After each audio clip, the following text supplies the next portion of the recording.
The Bay Area boys of summer touchdown last night from the Arizona desert. There was a little extra bounce in everyone's shoes as the season is right around the corner. Tonight, the green and gold make their way to the East Bay to test out the Coliseum before Friday's home opener. Last year's 15-game winner Gio Gonzalez will get one more tune-up as he is handed the ball tonight. The young lefty has been outstanding this spring, solidifying himself as one of the aces of this young staff. It's a new year and a new look. It's A's baseball, and it starts right now.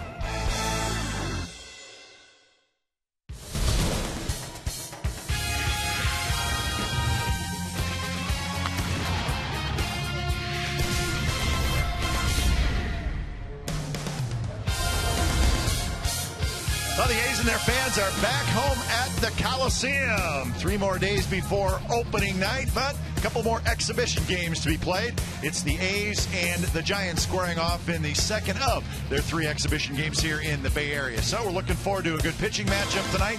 Zito and Gonzalez, as it's the A's and the Giants coming up on Comcast Sportsnet, California.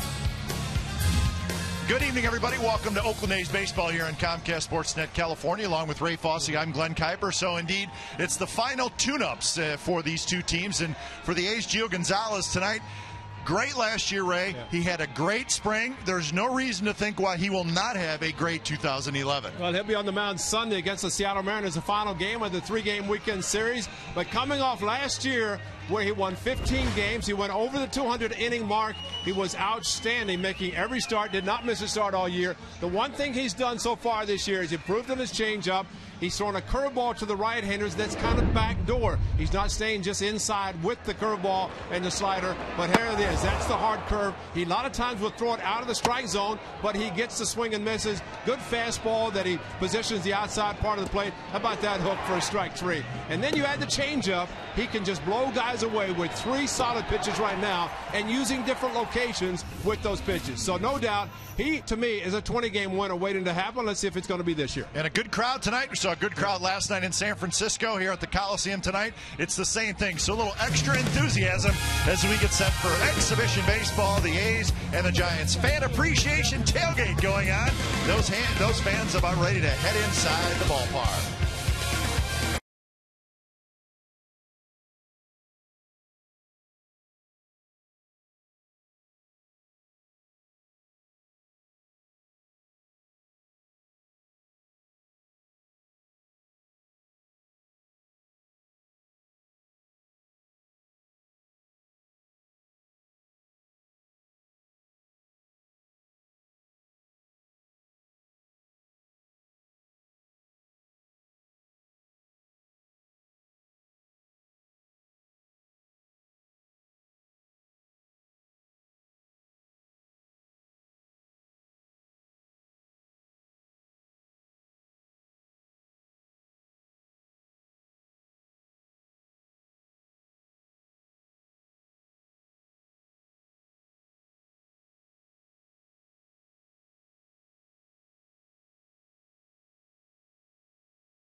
the healthy alternative to tobacco for professional baseball. Visit getgrinds.com today.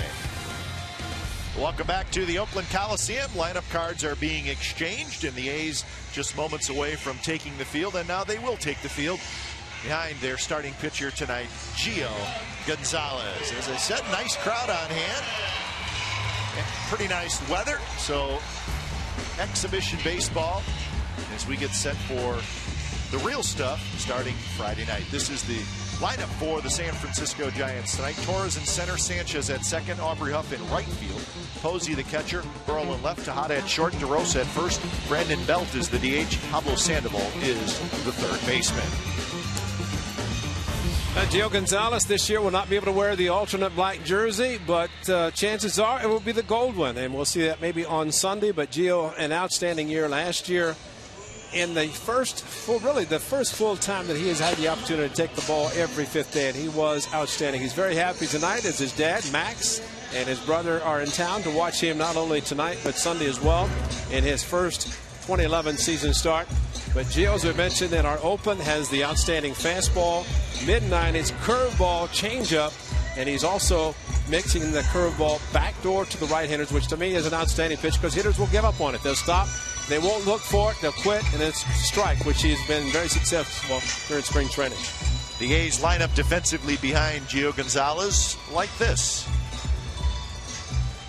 Josh Willingham is going to be in left field, Coco Crisp in center, and then David DeJesus will be in right. So Willingham and DeJesus, a couple of new guys. Kuzminoff at third, Pennington at short. Andy LaRoche will play second base tonight. Derek Barton at first. Kurt Suzuki does the catching. And again, Gio Gonzalez on the mound. Gio's ready. Andres Torres stepping into the box. So we are set to go. Some of the new faces of the A's. David DeJesus in right field. Josh Willingham in left.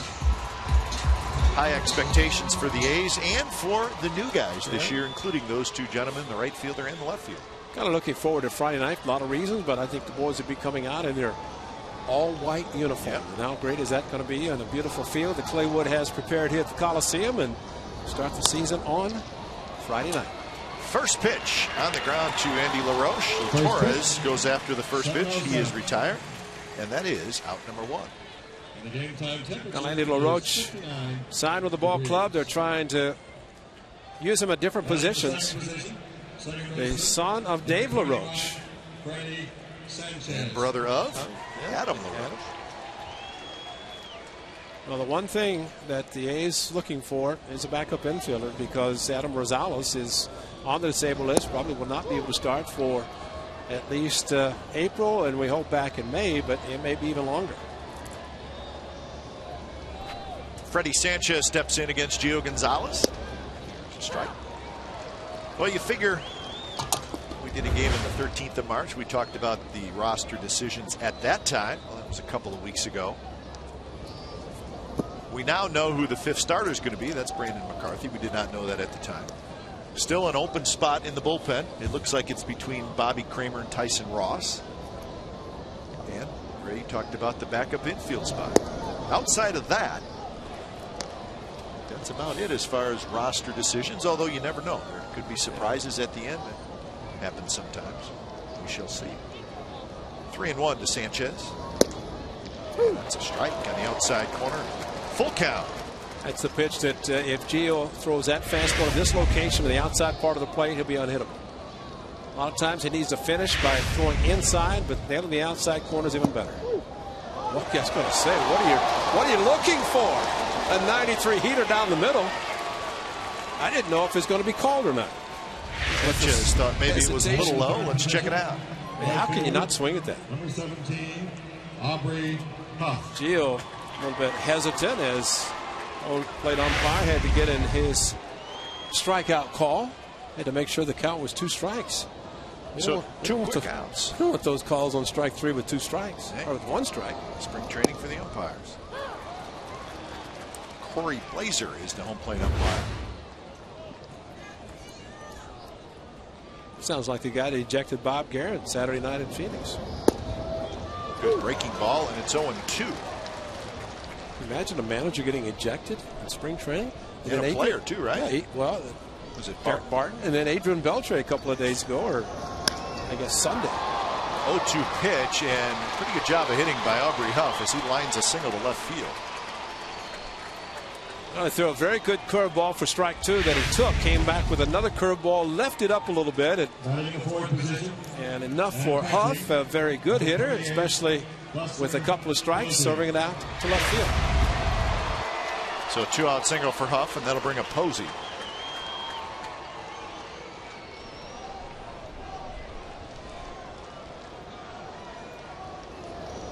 Outside with the fastball from Gonzalez, 93 miles an hour. Big spring for Posey after winning the Rookie of the Year last year.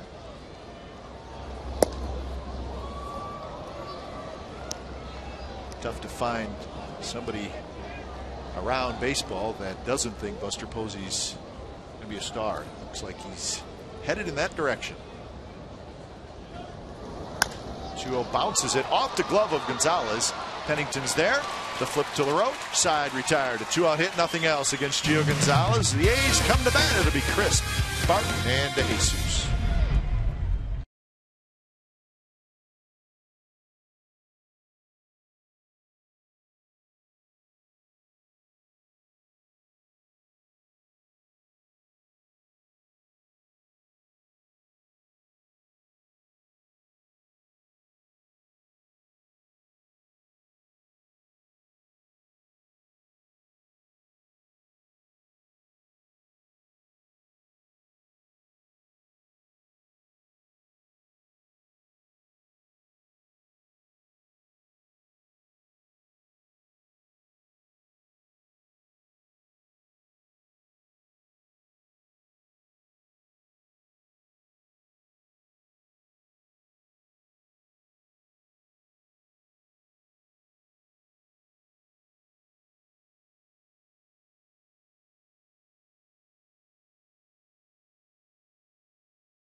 Crisp is going to lead off in center, followed by Barton at first, DeJesus in right, Willingham in left, Matsui the DH, Suzuki the catcher, Kuzmanoff at third, LaRoche at second, Pennington at short.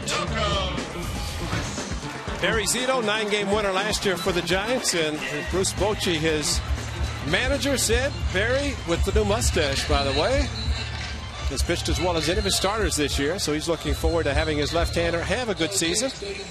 Unfortunately for Barry, not on the postseason roster last year, which had to be very, very hard for anybody, and especially Barry, who played 2006, went to postseason. The A's didn't win. He ended up with the Giants, and just trying to put it all together. I hope this is the year that it happens.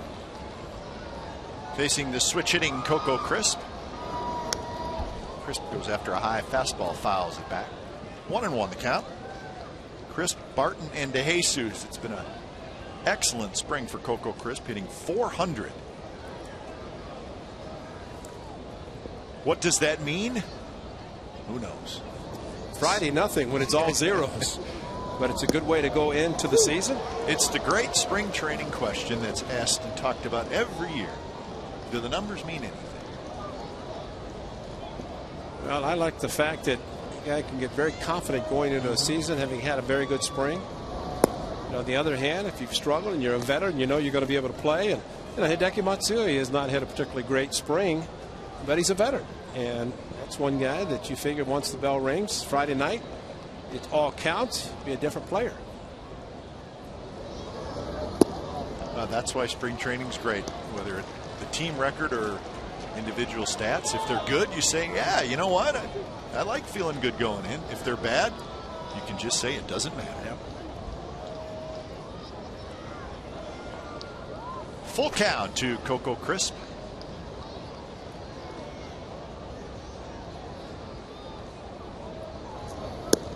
Fastball high, and it's a leadoff walk.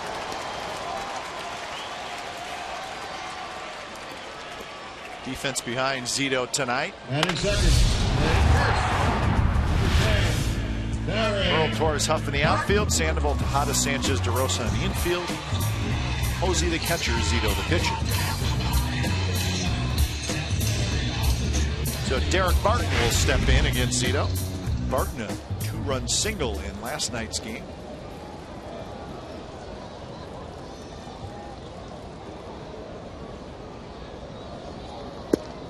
Good ball game last night. Giants won the game 4-3, but well played. Crisp game in front of a nice crowd, and you had as much as you could. You had a regular season feel to it. Well, just being back in a major league park, and last night, the night, of course, doing the same here at the Coliseum. Barton got that hit last night against Matt Cain, and it tied the game at 3. 2-out hit, and this is a 3-1 fastball. You took a 3-0 right down the middle, and Cain came back with the exact same pitch. And Derek Barton came through with a big hit. 333 for Barton on the spring.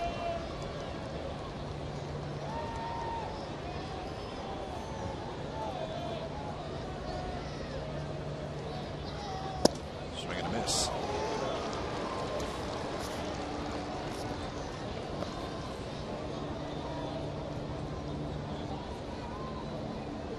David DeJesus waits in the on-deck circle. The new middle of the lineup for the A's. DeJesus, Willingham, Matsui hitting 3, 4, and 5.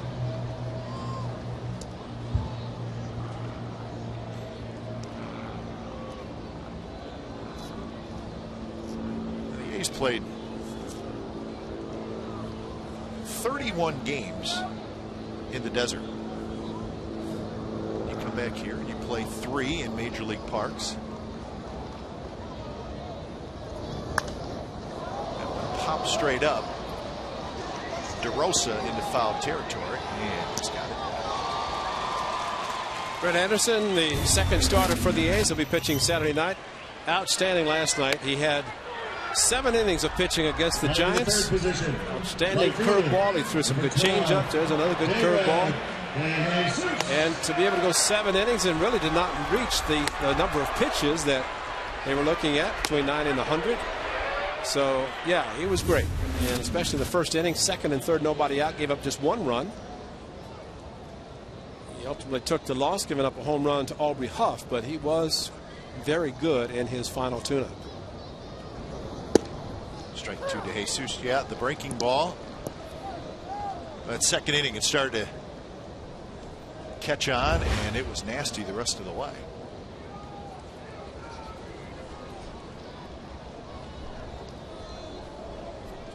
Homer and 4 RBIs for DeJesus in his 17 spring training games.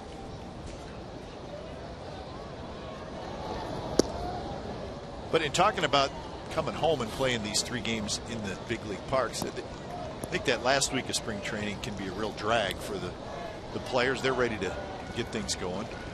But I think these 3 games are important for the players to get acclimated to the big league park and play night games. Definitely get acclimated to a day game after a night game. Exactly. At 12:15 tomorrow in San Francisco after a night game here. That 9 o'clock bus heading to San Francisco tomorrow from the Coliseum is going to be quite early. You know, they talk about taking Bart. You may be looking at a Bart rider tomorrow. Yeah. Slice to left field. Burrow racing over toward the line, and he makes a nice running catch. Pat Burrell not known for his defense, but he made a pretty nice play there and took extra bases away from DeJesus. And on this high definition in Comcast Sportsnet California, that was not in slow motion. That was full speed. Slicing ball away from Pat Burrell, but he did make a nice catch.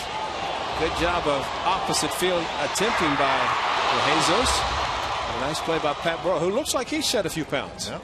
Not that he was overly heavy last year, but spring is the top of year. Guys go in their conditioning programs in the offseason, come in a little bit lighter. Santiago Casilla last night didn't even recognize him. Yeah, he looked good. Really looked good. On the bike tonight, before the game, down in the weight room.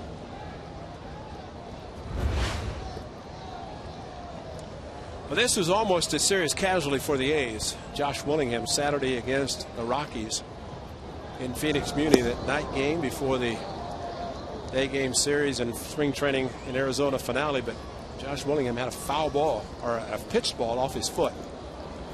And as he laid down, I saw him kind of one of those, and he said today he thought he had broken it. And that would have been terrible. Fortunately, it was not. Still a little sore, but he's going to be in there.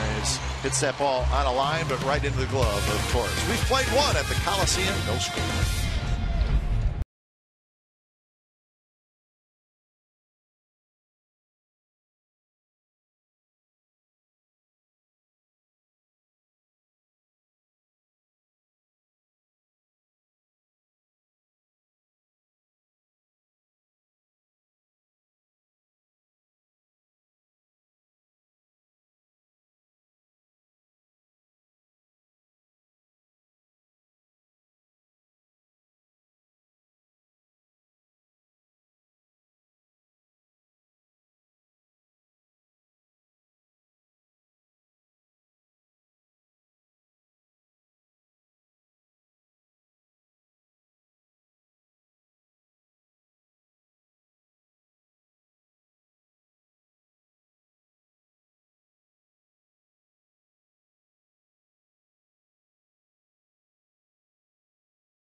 A's and the Giants, top of the second inning. Gio Gonzalez gave up a 2-out hit to Huff, and he got a strikeout in the first inning. He'll face Burrell, Tejada, and DeRosa, three right-handed hitters. Fastball just a bit inside, as you saw Corey Blazer, the home plate umpire, jerk his head to his left, and that's his way of telling everybody that he thought the pitch was inside. If he would have taken his mask and maybe looked down toward his feet, well, that would have been telling us that he thought it was low, I think. Or if he flipped a coin and said it's heads, let's see what that is. If he's looking up in the air like he's looking at a coin, yeah, you're right. In the hole, Kuzminov dives, nice play, gets up, throws high, and Barton catches it, but comes down late, and Burrell's aboard. Well, Kuzminov, who made a terrific play last night, almost came up with another one. Well, diving, and Kuz came up with it. Pat Burrell not really fleet of foot, and so Kuz with Pennington right behind him, and then just threw it a little bit too hard and too high. But with Pennington behind him, you always have to wonder if that had gotten past Kuz, or if really he hadn't dived for the ball, that Pennington was going to be there. But that's what a third baseman does. He goes for everything he can try to get to. He did, just a little bit too high. Tejada off the end of the bat. LaRoche juggles, and they'll get the out at first. Ball's not hit real hard. I don't think the A's were going to turn a double play. They Would have had a shot at Burrell at second, but LaRoche juggled it just a bit. The out is made at first. Ball came up on LaRoche, and he was already starting his turn to throw to second to get the lead runner and possibly a double play, but just made the adjustment and got the out at first. So runner in scoring position. Burrell does not run well, and here's DeRosa. Fastball for a strike.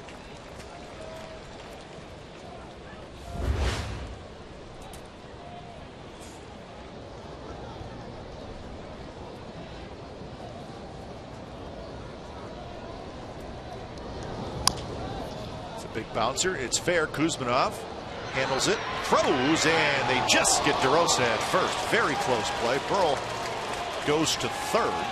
And now there are 2 outs. I think DeRosa thought he may have beat it, but he jumped to the bag, which you don't like to see as a runner. But Kuz, another very good play, going to the line and then making sure he had the good grip. Good stretch by Derek Barton, and that little jump was maybe just enough for the less than a half step to get him. Bang, bang. Either way, but maybe the umpire saw him jump too. What do you think, Mikey? You going to be cheering again this year? So here's Brandon Belt. Belt is the DH tonight. He played first base last night.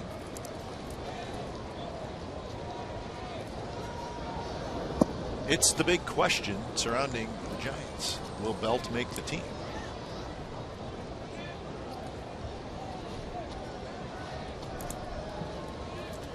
Pretty good looking player. Yeah. Not seen a lot of him, but Giants have to be very high on him and way he plays. In fact, I think I've read an article every day in the Bay Area newspaper since the beginning of March whether he was going to make the team or not. Well, there's pretty good numbers for a young man in spring training. Breaking ball, and he lays off, so the count 3-1. Now, when this half inning comes to an end, we will not go to a commercial break like normal. We're going to stick around. We're going to talk to the manager, Bob Geren, so look forward to that. Skipper's ready to go, like we all are. High fastball. Belt lays off, and it's a walk.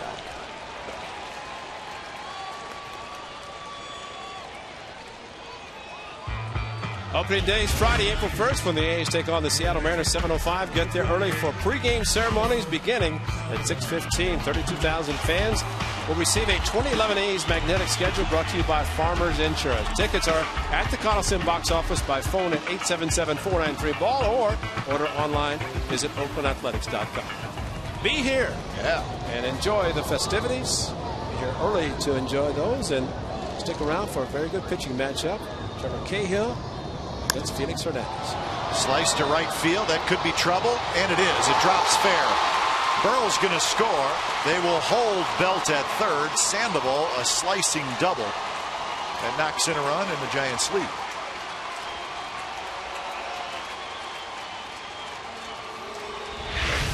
Right off the bat, you knew it was trouble. That is a curveball, not a bad pitch for an aggressive first ball hitter, or every ball hitter, for Sandoval, and he just dropped it inside the line. Ultramo, there's the very light Panda, and see the ball hitting behind the plate a little bit, but served it nicely to right field. Big out to get here is Andres Torres. Yeah, that's a pitching matchup Friday night that you'd want to come out even if it was opening. Wasn't opening night. Cy Young Award winner Felix Hernandez against Trevor Cahill. He got some votes, didn't he? So it should be fun. We're looking forward to it. Always great festivities here at the Coliseum. But Trevor could say, wait a minute, Felix Hernandez won 13, won the Cy Young Award. I won 18. And with a pretty good ERA. Yeah, he got a few votes. Yeah.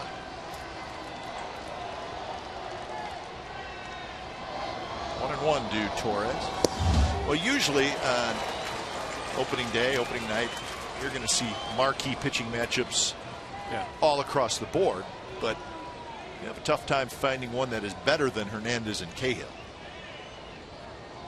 I don't know if Felix is going to know what it's like to pitch against major league hitters. He was in the minor leagues, or not minor leagues, pitching to minor league players instead of some of the major league during spring training. So our coverage on Friday night, opening night, starts at 6 o'clock here in Comcast Sportsnet California. We will have all the festivities, player introductions, and it's going to be a fun night. We're excited about it.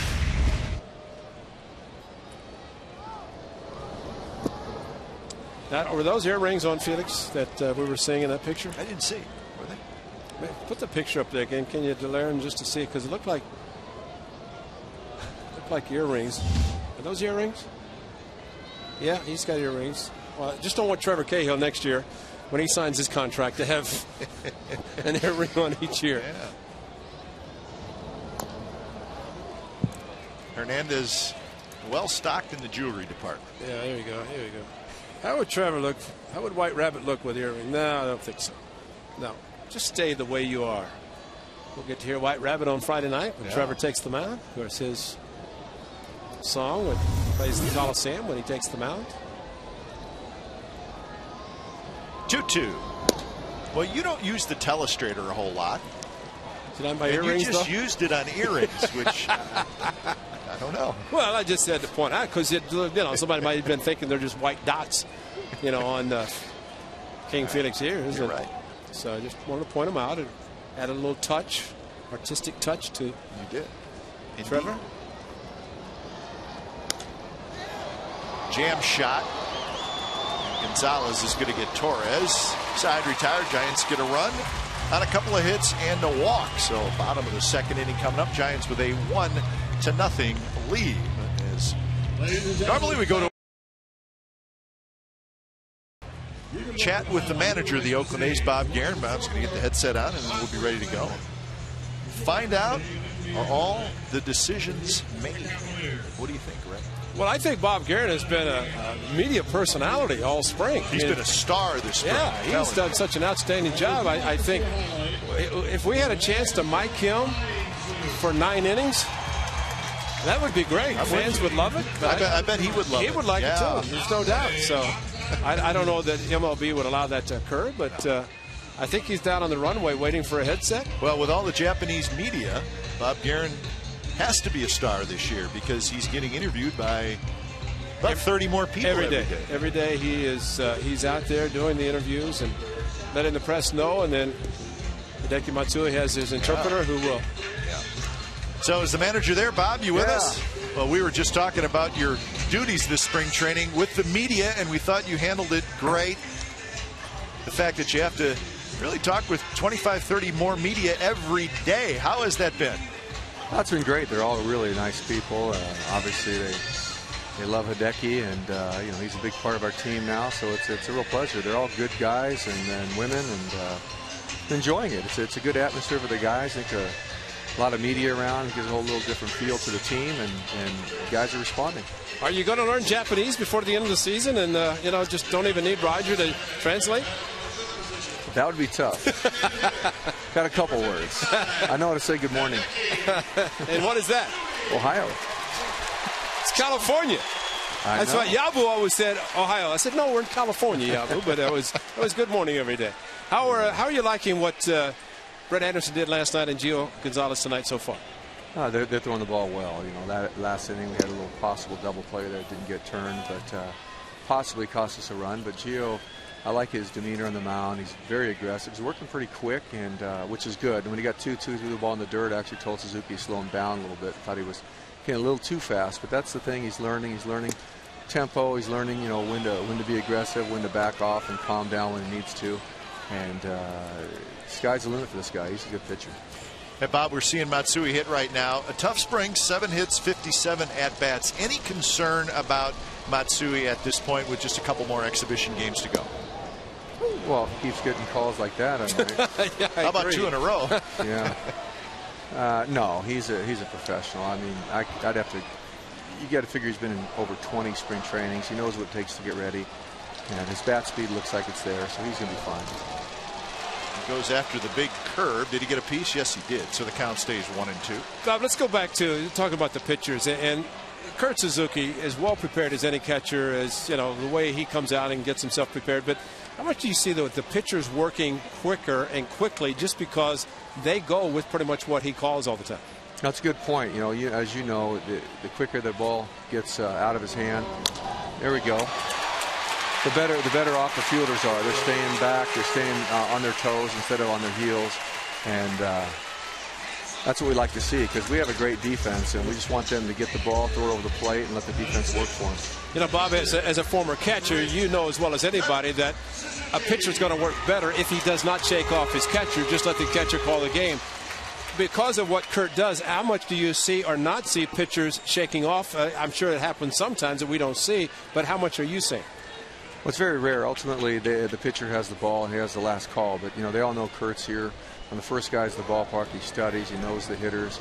You know, he's back there, you know, the first game, second game of the series, whatever, if our starters go in the third game. And they know exactly that Kurt has a great feel for what he's doing, and very rarely they shake him off. Well, Bob, just a couple questions still to be answered on the roster. You could really help our ratings out if you just announced the 25-man roster right now. Will you do that for us? Well, obviously it's not official yet. We have a pretty good idea what we're going to do, but, you know, being that you still have 2 more games left, you definitely want to wait for the last minute, because anything can happen here tonight and tomorrow. What sign did you just give Mike Gallego? Hideki to score on a home run. All right. Bob, what is the deadline with the games Thursday? What deadline do you have to come up with the 25-man roster? To be honest with you, I believe it's Thursday. I think 8 or 10 in the morning, possibly 10 or 11 Eastern. Yeah. But you know, we'll inform the players tomorrow after the game, and we'll go that route, and we'll release it to the media after everybody involved is told what's going on. One of the difficult times for a manager at the end of spring to tell players or pitchers that they're not going to make the club, go down and work hard so you can come back and you're ready. Does it get easier? And I know you said down in Arizona it's not as hard this year because of kind of the roster that's already set, but how tough is it sometimes to tell a guy that he's not going to be in the big leagues? Well, it's difficult obviously for the player, because, you know, he has high expectations coming in.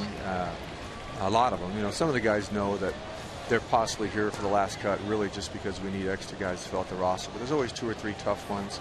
But, you know, it's different. It's not like we're releasing guys or sending them home. It's just, this is the decision we're going with opening day, and this could change, you know, second day of the year. You never know. Anything can happen. Yeah. So it's not, you know, a big term sentence to go to AAA. You could be down there for a very short time, come right back up. Go.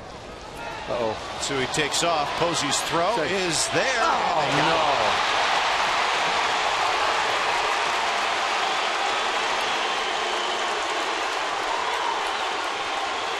Now, Bob, if you want to take the headset and go argue, take it off and go argue, you can. It was a close play.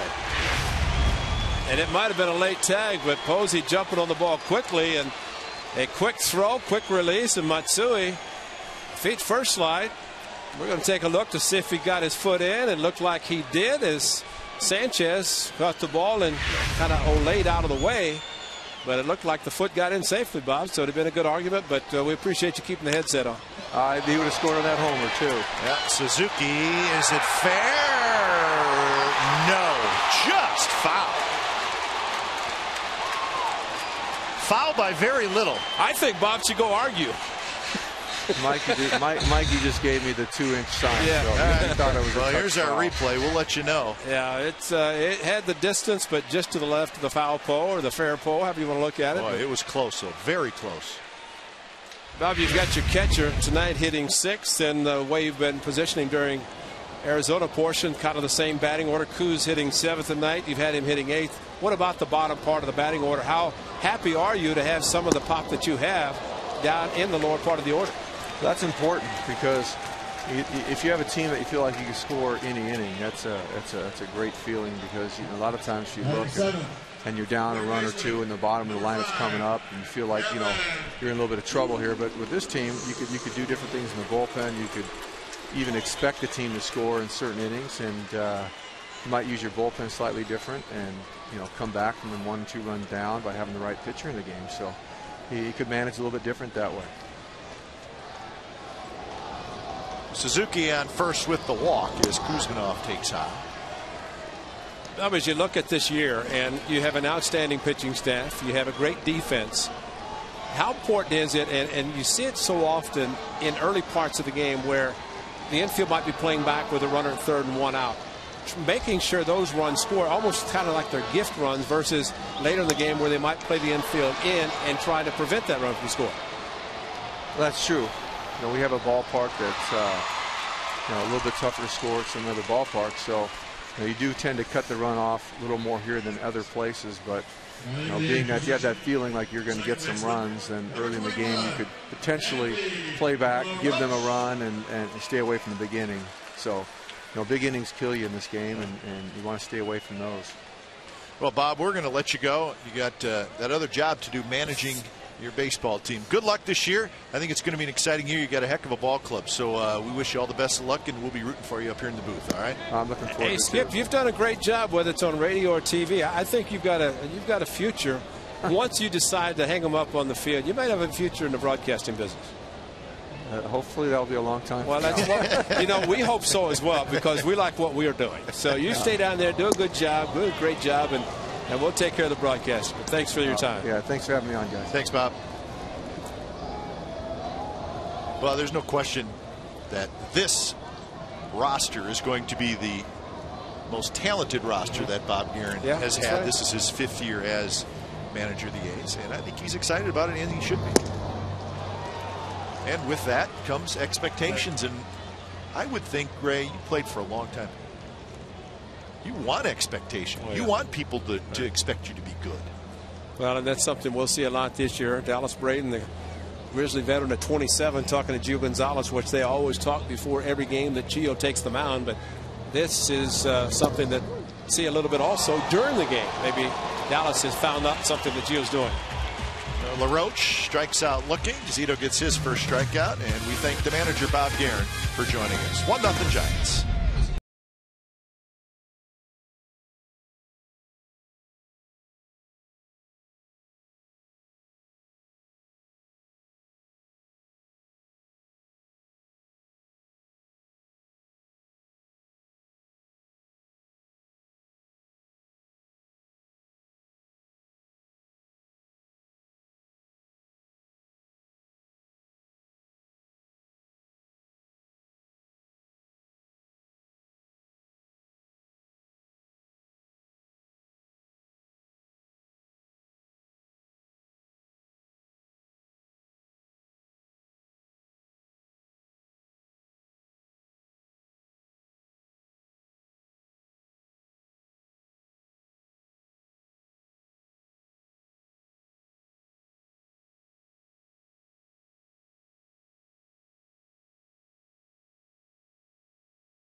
A's Baseball on Comcast Sportsnet California is brought to you by the Evergood Sausage Company, a tradition of quality. Give your family the finest. Give your family Evergood. Good looking swing by Hideki Matsui. That resulted in a base hit last inning. Giants lead 1-0, top of the 3rd inning. They got their run in the 2nd. Gio Gonzalez had quite a few pitches in that 2nd inning. He'll face Sanchez, Huff, and Posey. So it's good to talk to the manager, Bob Geren. We're also going to talk with Trevor Cahill. A little bit later on in the game, Brian Fuentes. Trevor Cahill, of course, will start the opener on Friday. Brian Fuentes probably get quite a few chances to close games until Andrew Bailey comes back. So we'll talk with those two gentlemen a little bit later on in the game. DeJesus takes care of Sanchez, and that'll bring up Huff. Well,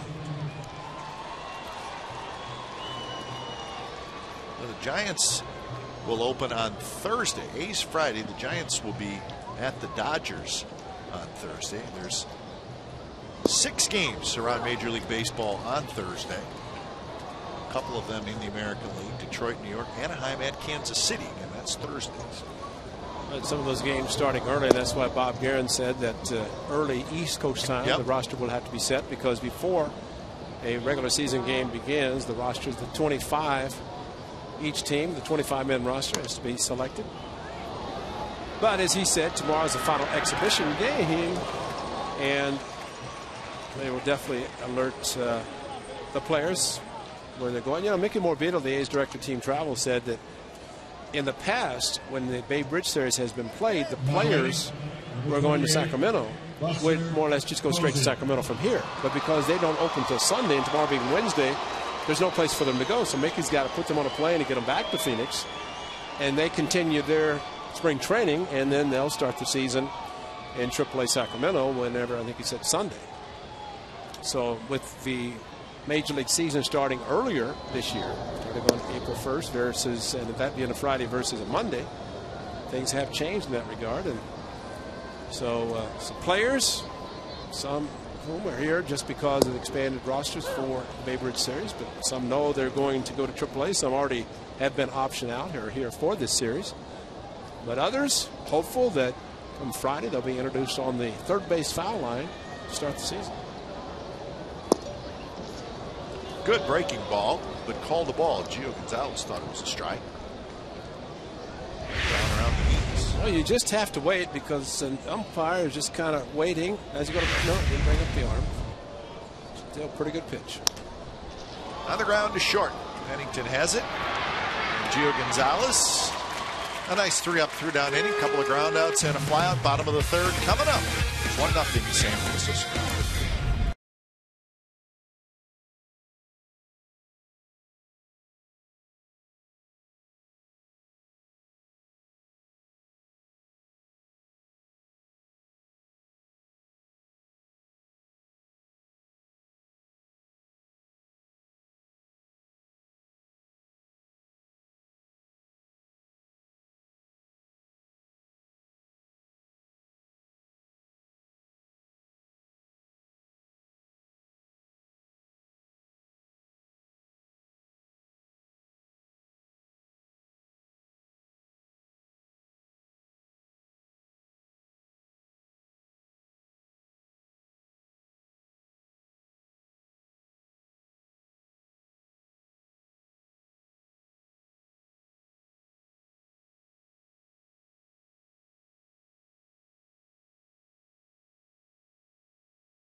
The playoff push is underway. The Sharks take on the Dallas Stars. Sharks are in. Stars are outside looking in right now. Coverage begins at 7 p.m. with Sharks pregame live. That's coming up this Thursday. Complete Sharks coverage every night at Sportsnet Central and CSNCalifornia.com. The home of Sharks hockey is Comcast Sportsnet. Again, that's Thursday night, 7 o'clock. Sharks and the Dallas Stars.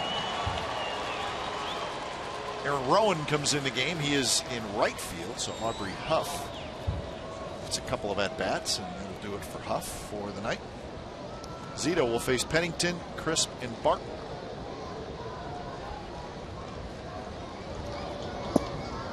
bunt attempt, but pulls the bat back, does Pennington, and the pitch is low.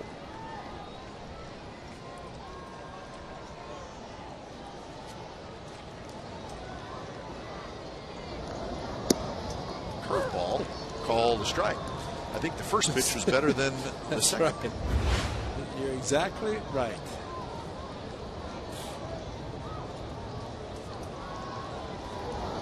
Good to see Cliff Pennington facing left-handers and batting right-handed as a switch hitter. Something in the second half of the season that was a little difficult for him because of the torn labrum in his left shoulder. But he is well, he's healthy, and he could play a lot of games and have a very good season for the A's this year. Bounce toward Tejada. He waits. He's going to have to hurry. Guns it across to get Pennington. Fans on Saturday, April 2nd, the A's play the Seattle Mariners at the Coliseum. 10,000 fans will receive the A's Pet Calendar, courtesy of Aviderm Natural, as part of Pet Adoption Day. Mark the days with your favorite player. For tickets, call 877-493-BALL or go to OAKLANDAthletics.com. Special calendar. The guys are in spring training. Michael Zagaris, the Z-Man, taking photographs of the players and their pups. They'll be on a calendar. All part of the big opening weekend coming up this weekend. Friday the opener. Calendar on Saturday. Japanese Heritage Day on Sunday, which is a big day. So a good start to the home schedule. DeRosa a long run, and he cannot quite get there.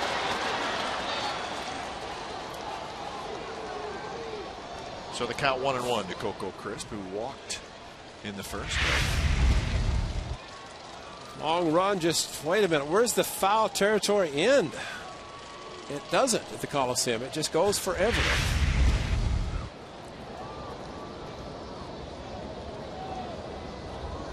Mark DeRosa is probably thinking, why don't you let me play first base tomorrow? Yeah.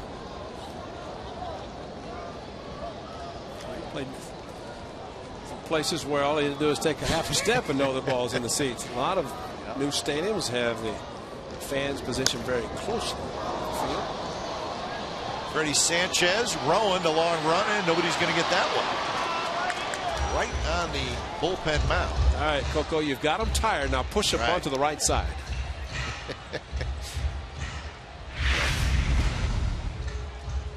Now the triangle, all three going after it. Rowan going up the mound, the incline, and then down quickly. Didn't look like DeRosa had quite as much giddy up that time. No. He's made a good living being a super utility guy, but right now, first base, he's out of gas. Guys, that's why you do those sprints in spring training, get in shape for those long runs, especially in big foul territory. The curve, and Crisp swings and misses. Second strikeout for Zito.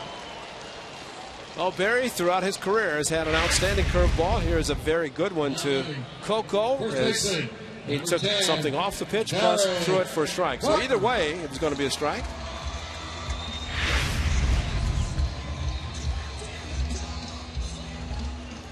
So 2 outs.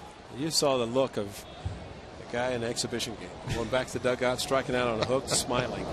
During the season. Friday, not smiling. That bat is flying, the helmet's flying. How can you do that? But that's the exhibition. 1-0 to Derek Barton.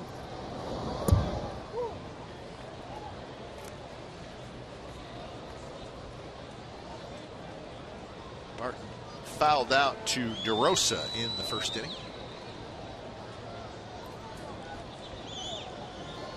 Benny Ray looking at Barry Zito. 32 years old now. He'll be 33 in May. It was 2000 when the A's called him up. Middle of the season, he was just 22 years old. You had a pretty good idea that he was going to be good right away. Against the Angels in the 5th inning, loaded the bases and struck out 3 to end the inning. Mulvaughn was one of them, wasn't it? Mulvaughn, Tim Salmon. The big guys. And all I know is that he struck out 3 hitters on fastball, curveball, changeup. 3 different pitches. He has struggled with the Giants. his time with the Athletics, he was terrific. No doubt about it. Well, what a tremendous trifecta. The big three, Hudson, Mulder, Zito. And there's Ramon Hernandez doing the catching of those big three, but he was outstanding. And Tim Hudson pitching well for the Braves after surgery. Mark Mulder out of baseball and maybe an analyst, baseball analyst on. I think he's auditioning for the network, some things, but it's just too bad that he had injuries. He could still be pitching. 0-1 to De Jesus. When Zito came up in 2000, he made 14 starts. Then in 0-1, you could see it all come together. He was 17-8, and then of course in 0-2 he won the Cy Young, 23-5.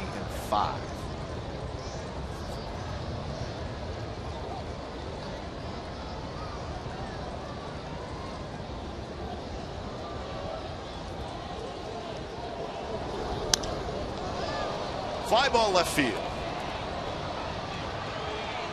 Burrell takes care of that one. 2-out walk to Barton, but no damage done. So Zito through 3 innings. He and the Giants lead 1-0.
For the Bay Area fan, go deep with Sportsnet Central. It's brought to you by Hyundai tonight at 10:30 on our sister station Comcast Sportsnet Bay Area.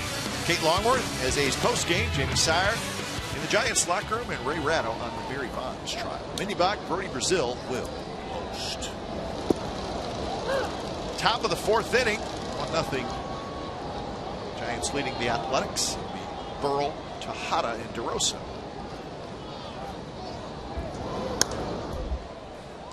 To Gonzalez, 3 up, 3 down inning in the 3rd.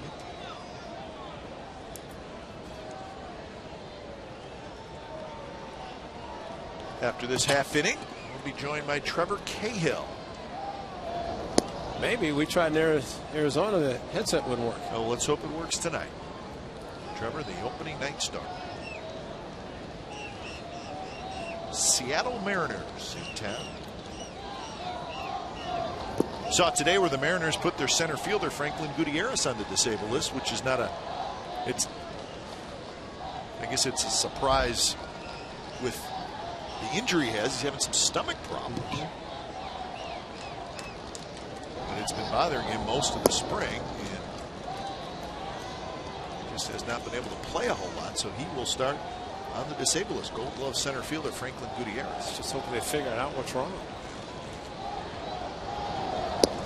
Good pitch. Fastball in the inside corner. I think Burrell knew it. Second strikeout. Well, 0-2 to 3-2 to see you later. And this is the Ultra Mo, and picks up his target, and the Kurt Suzuki holding the target inside. Gio finishes it completely and nails the inside corner. That's going to be the fine line for Gio this year as an outstanding left-hander facing right-handers. The pitch to the outside part of the plate. And the idea, probably easier said than sometimes done, and that is to finish the pitch instead of trying to guide the ball. Change up there. 1-1 to Tejada. Bounced out to second in the second.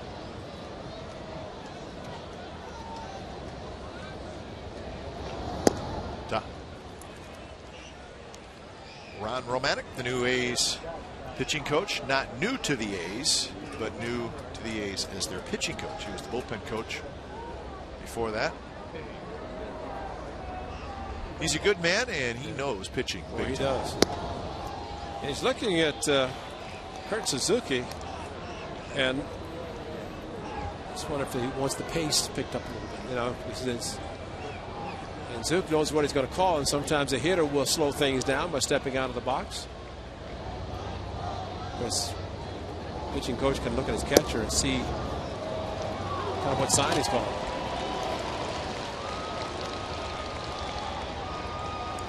Well, I think most pitchers' pace is important. Some guys even more so. Gio is a guy where he gets locked into a good pace, and he becomes very tough to hit.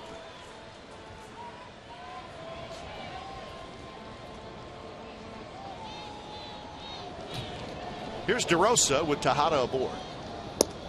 Pitch is a bit low.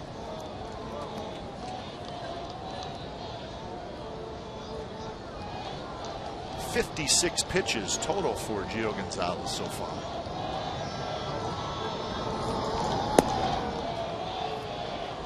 See, that's the changeup. Floats outside.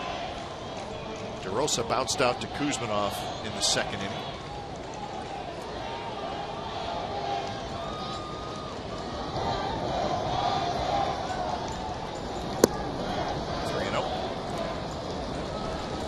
This is the man right here, Max Gonzalez, Gio's father, his brother right here, and they are in from Hialeah, Florida to watch brother and for Max, the son, pitch, not only tonight, but they'll be here for Sunday. They'll be here the whole week watching him, and Gio really thinks an awful lot of his father's really helped him become a major league pitcher, and right now I don't think Max is happy. He didn't have the look of someone that's happy. He may be happy now. Oh yeah, figured it out. And throw toward Martin pulls him off the bag. Otherwise, it would have been a double play. Yeah, green light 3-0 for DeRosa. Hit it hard and should have been an ending double play. As Pennington, nice feed to LaRoche, came across the bag and maybe kind of tripped a little bit. Looked like maybe caught his cleat in the dirt. Threw him off a little bit.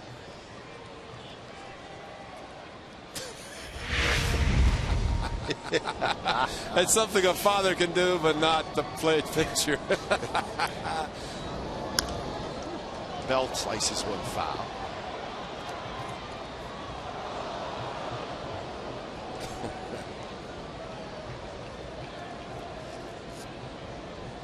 Belt had a pretty good at bat, drew a walk in the second inning.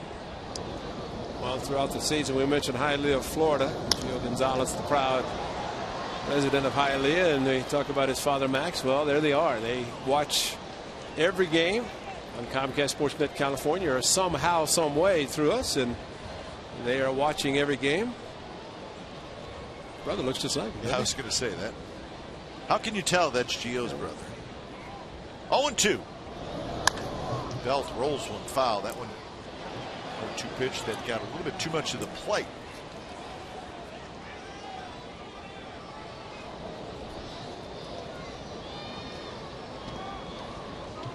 You got to remember now, that's East Coast time. Oh yeah, Hialeah, Florida. Doesn't matter. 10 o'clock.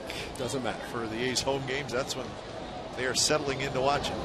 And the pride of Hialeah is pitching, and it doesn't matter what time it is. Good fastball there. Belt swings and misses.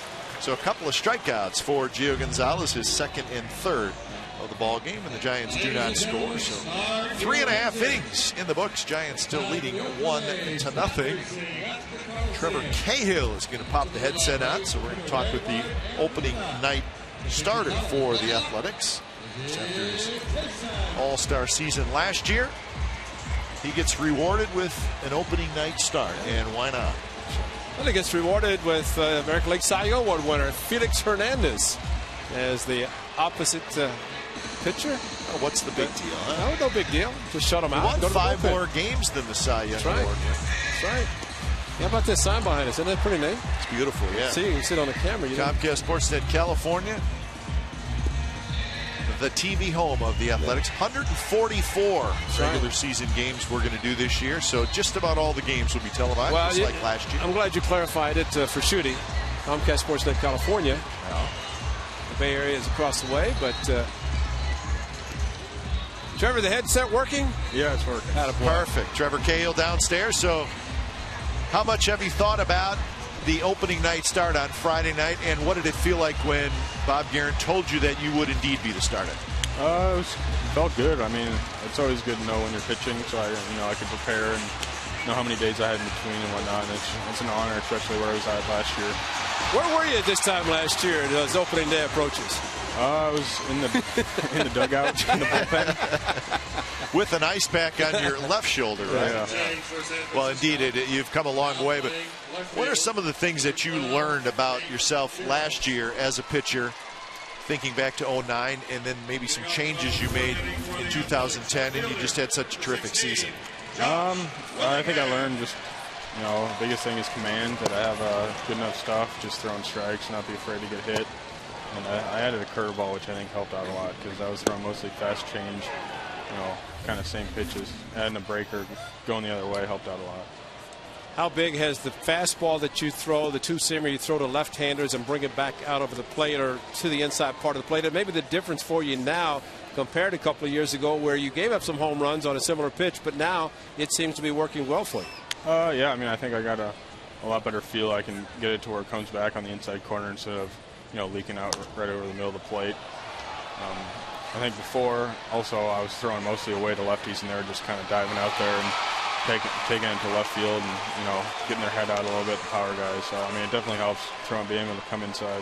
Where do you start the pitch? I mean, we've seen a lot of that, and not only yourself, but the right-handers, and someone said the other day Greg Maddux might have been the first, but what is the target you throw at to make sure you don't leave it out over the plate, but yet you want the hitters to buckle their knees a little bit and catch the part of the plate for a strikeout? I don't think it's too much where I'm aiming. It's more just a feel of where I'm going to release it. If I throw a good one, I'll remember how that pitch felt and how it came out of my hand, and just try and duplicate that instead of actually aiming to somewhere where Zook is or anything like that. But Trevor, you're starting on Friday night. At what point do you really start zeroing in on the Mariners, their lineup, their hitters, how you threw them last year, how you're going to throw them this year, and when does this start, and how much preparation, as far as looking at these guys and how they hit, will you do in the next couple days? Well, most of the time I don't look at it until the day of the start. I'll come in extra early and just look at video, because I don't want to concentrate on that too much. I like my bullpen tomorrow.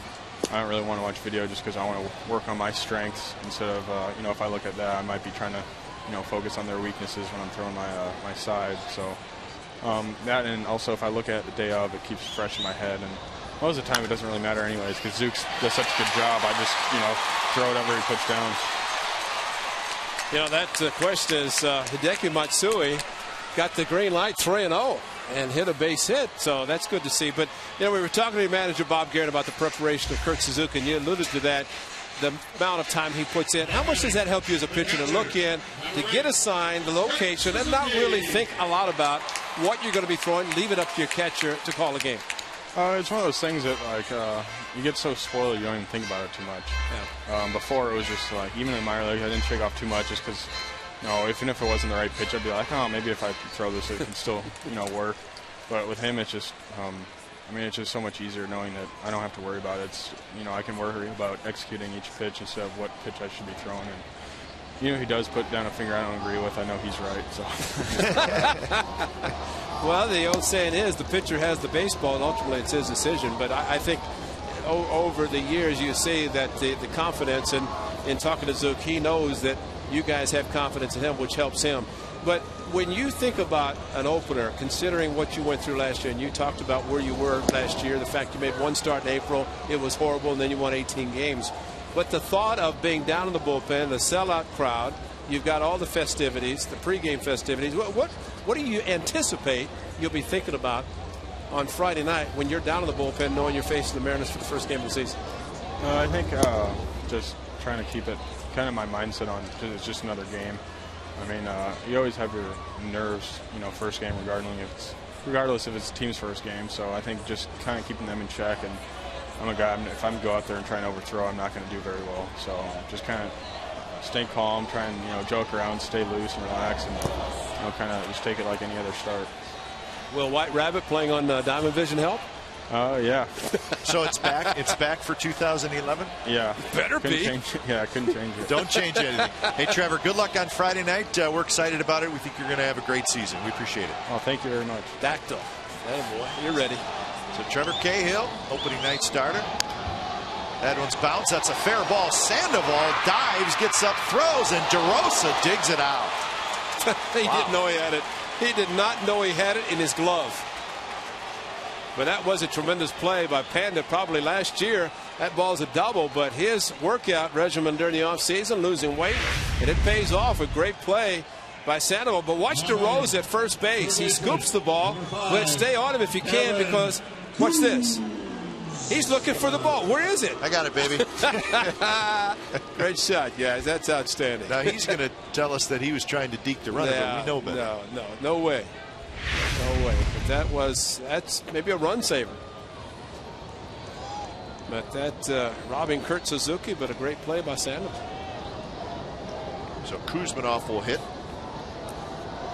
Matsui at second, 2 outs. So the A's need a 2-out hit, try to tie this game up against Zito.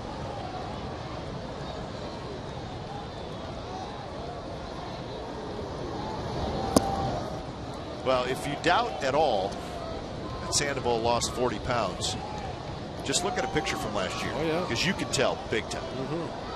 I mean, he's a big guy no matter what. But at least he looks like a player. But I tell you what, he was big last year. You can see it in his face, in his neck, in his belly. The big league credit. The big league life is so good. And if you're given an ultimatum, lose it or AAA or leave, you're gone. You're going to lose it. And give him credit for doing it. So Zito gives up the hit to Matsui, works his way out of the jam, gets some defense from Sandoval. 1-0 Giants after the 4.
Baseball Comcast Sportsnet California is brought to you by Jack in the Box. Right now, get the All-American Jack Combo with fries and a drink for only $4.99 plus tax. Cookie Lady's back. Connie the Cookie Lady brought up some cookies through Juanita. Sandoval on the first pitch, grounds out. How are they looking? They're looking good. You know, between Juanita and Walona, the receptionist downstairs, the food that's brought up here, they're constantly coming upstairs, which is good. We like to see them. Yeah. She's over the radio booth now, so Cookie Lady brought some for everybody. Well, it says there's always a nice little note. There she is. There's Juanita. There's always a nice little note. It says, for Ray Fosse, Glenn Kuiper, and friends. And but when we get cookies, we have no friends. But yes, who got the first one? Grady. Grady's back. I handled Grady. No, he didn't say, no, that's okay. Yeah, I took them. Open it up. Yeah. Media service?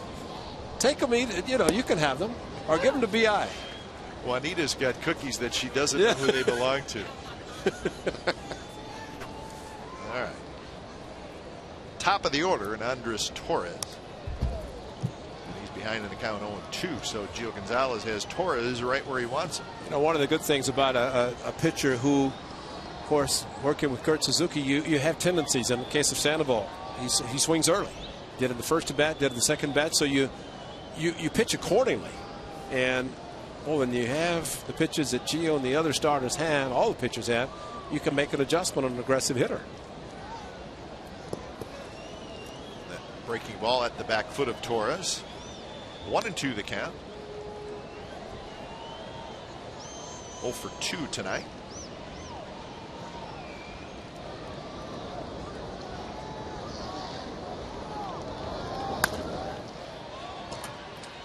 Roach to his right makes a nice play. 2 outs. Bart, $2 Wednesdays is back. Every Wednesday this season, you can get a Plaza level, Plaza outfield, or Plaza reserve ticket, and they're just $2. Take advantage of this special offer during some of the biggest matchups of the year with the Red Sox, the Rangers, Yankees, and more. Get tickets for all Bart $2 Wednesdays at the Coliseum box office or by calling 877-493-BALL, and you can always go to online. Visit OAKLANDathletics.com. Great deal. Bart is back.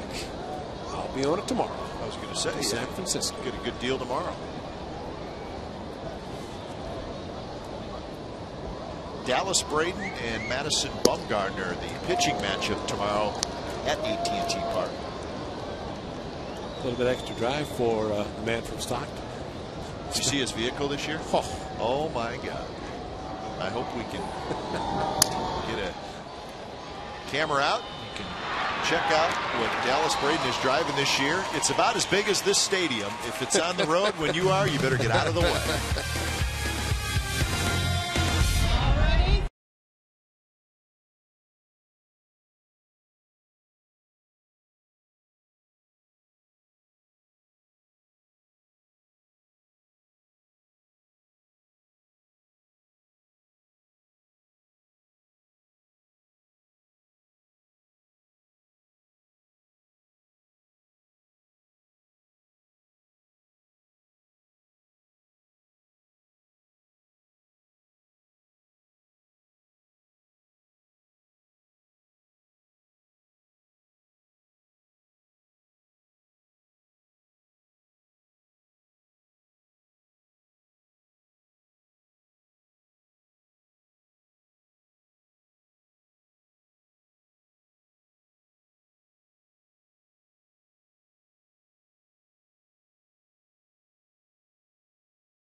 On CSNCalifornia.com to vote in tonight's poll. You make the call. How many games will the A's win in 2011?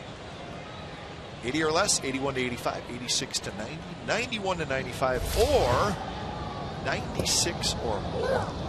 For exclusive video, exclusive blogs, and much more, log on to CSNCalifornia.com.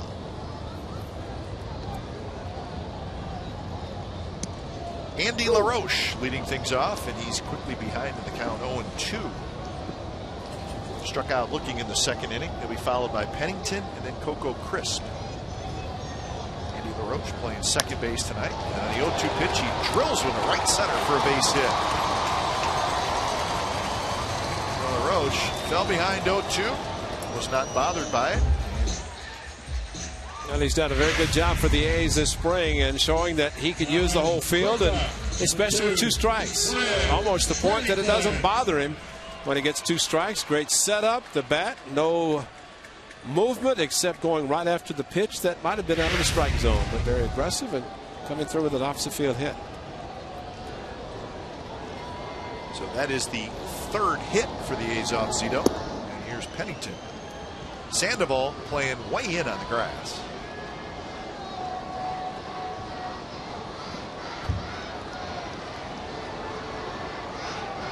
Pennington grounded out to Tejada in the 3rd. It's inside, 2-0. Zito has walked 3, struck out 2.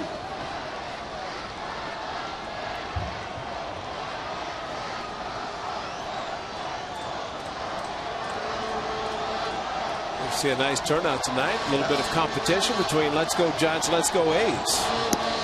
Runners going on the hit and run. Throw back to first, and now LaRoche is in a rundown, and Tejada is going to end up making the tag.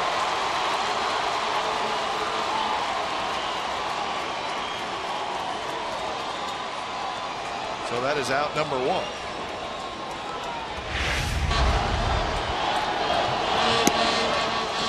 The pitch outside. Posey did the job of throwing the ball to second, even though at the time he threw, nobody was there. And if it was a hit and run, it was missed by somebody. And Pennington with the pitch outside did not swing. It's a hit and run. The hitter needs to throw his bat at the ball, try to make contact, even though it might be out of the strike zone. Line to center. Torres coming in. And he makes the catch. Well hit ball by Pennington. If we had Bob Geren mic'd, we would find out exactly who missed the sign. What do you think it was? Somebody missed a sign. Well, I could ask you, who do you think missed it, but I'm not going to. Well, it's really hard to tell, you know. But I think, again, watching Cliff Pennington as a hitter, you always know that I don't care if the ball is bounced or it's over your head, you throw the bat at the ball, because on a hit and run, the runner is not straight stealing. And it's usually not a runner that's blessed with a lot of speed that may be able to steal a base on a busted hit and run. So that's why, as a hitter, you do everything you can to try and make contact.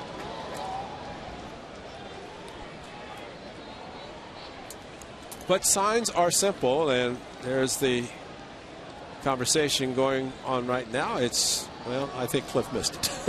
I think just his reaction. But signs are simple. They really are. It's not. I don't think you really have to have a huge IQ. So you're not recreating the wheel? No. I mean, Mike Gallego would be the first to tell you, or any third base coach would tell you, the key is an indicator.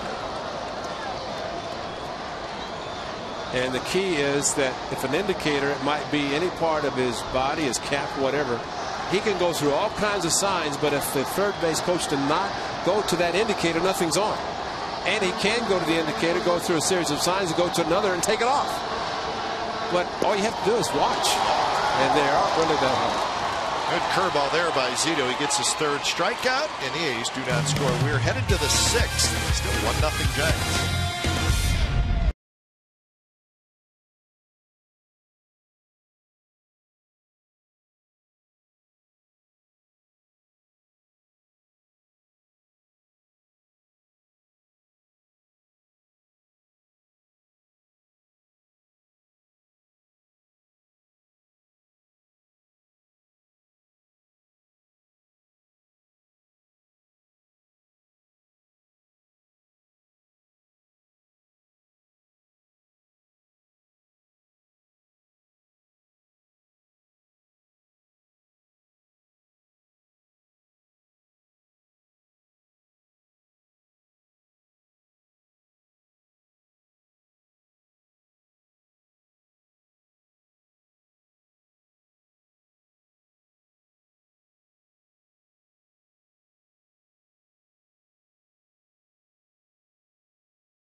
Giants 1, A's nothing. Giants got their run in the second inning. Landon Powell takes over behind the plate for Kurt Suzuki. That is the only change defensively for the Athletics.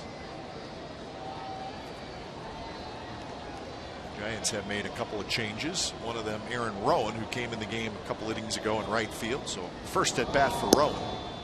He takes outside. It'll be Rowan, Posey, and Nate Scherholz, who's in the game as well. Jam shot, right field. De Jesus comes in. He's got it. Welcome Hideki Matsui to the Oakland Athletics this Sunday, April 3rd, when the A's host Japanese Heritage Day. Brought to you by Super Street Fighter 4 3D Edition, coming to Nintendo 3DS. First pitch is at 1:05, and come early to get a commemorative Matsui t-shirt for 10,000 fans and enjoy the pregame ceremony. A special presentation for Matsui. A's Japanese Heritage Day is also presented by Fujitsu and NetSuite. For tickets, go to oaklandathletics.com. We'll be here. Yes, we will. Can't wait. Looking forward to it. A couple of ground outs tonight for Buster Posey, and that was a pretty good pitch. Called the ball 2-0. Posey does a good job, as showed last year in his first year, partial year of Major League Baseball, hitting opposite field home runs. But seeing him last night and tonight, he's been rolling over on pitches and not driving them to the opposite field, which he did so well last year. But he's in a position, it's not often you see a catcher hitting fourth. Rare occurrences, but those who do are very good offensive producers. Very productive, and he's a young man. And you really can't call it a sophomore jinx because he wasn't up the full year last year. This is his first year. Think about it, 2012. Martin's going to have plenty of room, and he's got it. So fastball got in again on a right-handed hitter. This time it was Posey. You know how impressive that is to have a power hitter. He's sitting fastball 3-1. He's gearing it up, and Gio jams it. And this is an outstanding pitch. He has said, okay, here comes a fastball, a big swing. Watch where the ball hits the bat. Right on the trademark. Yep. And it's just no chance for it to go anywhere. First at bat for Nate Scherholz. Fastball just a bit high.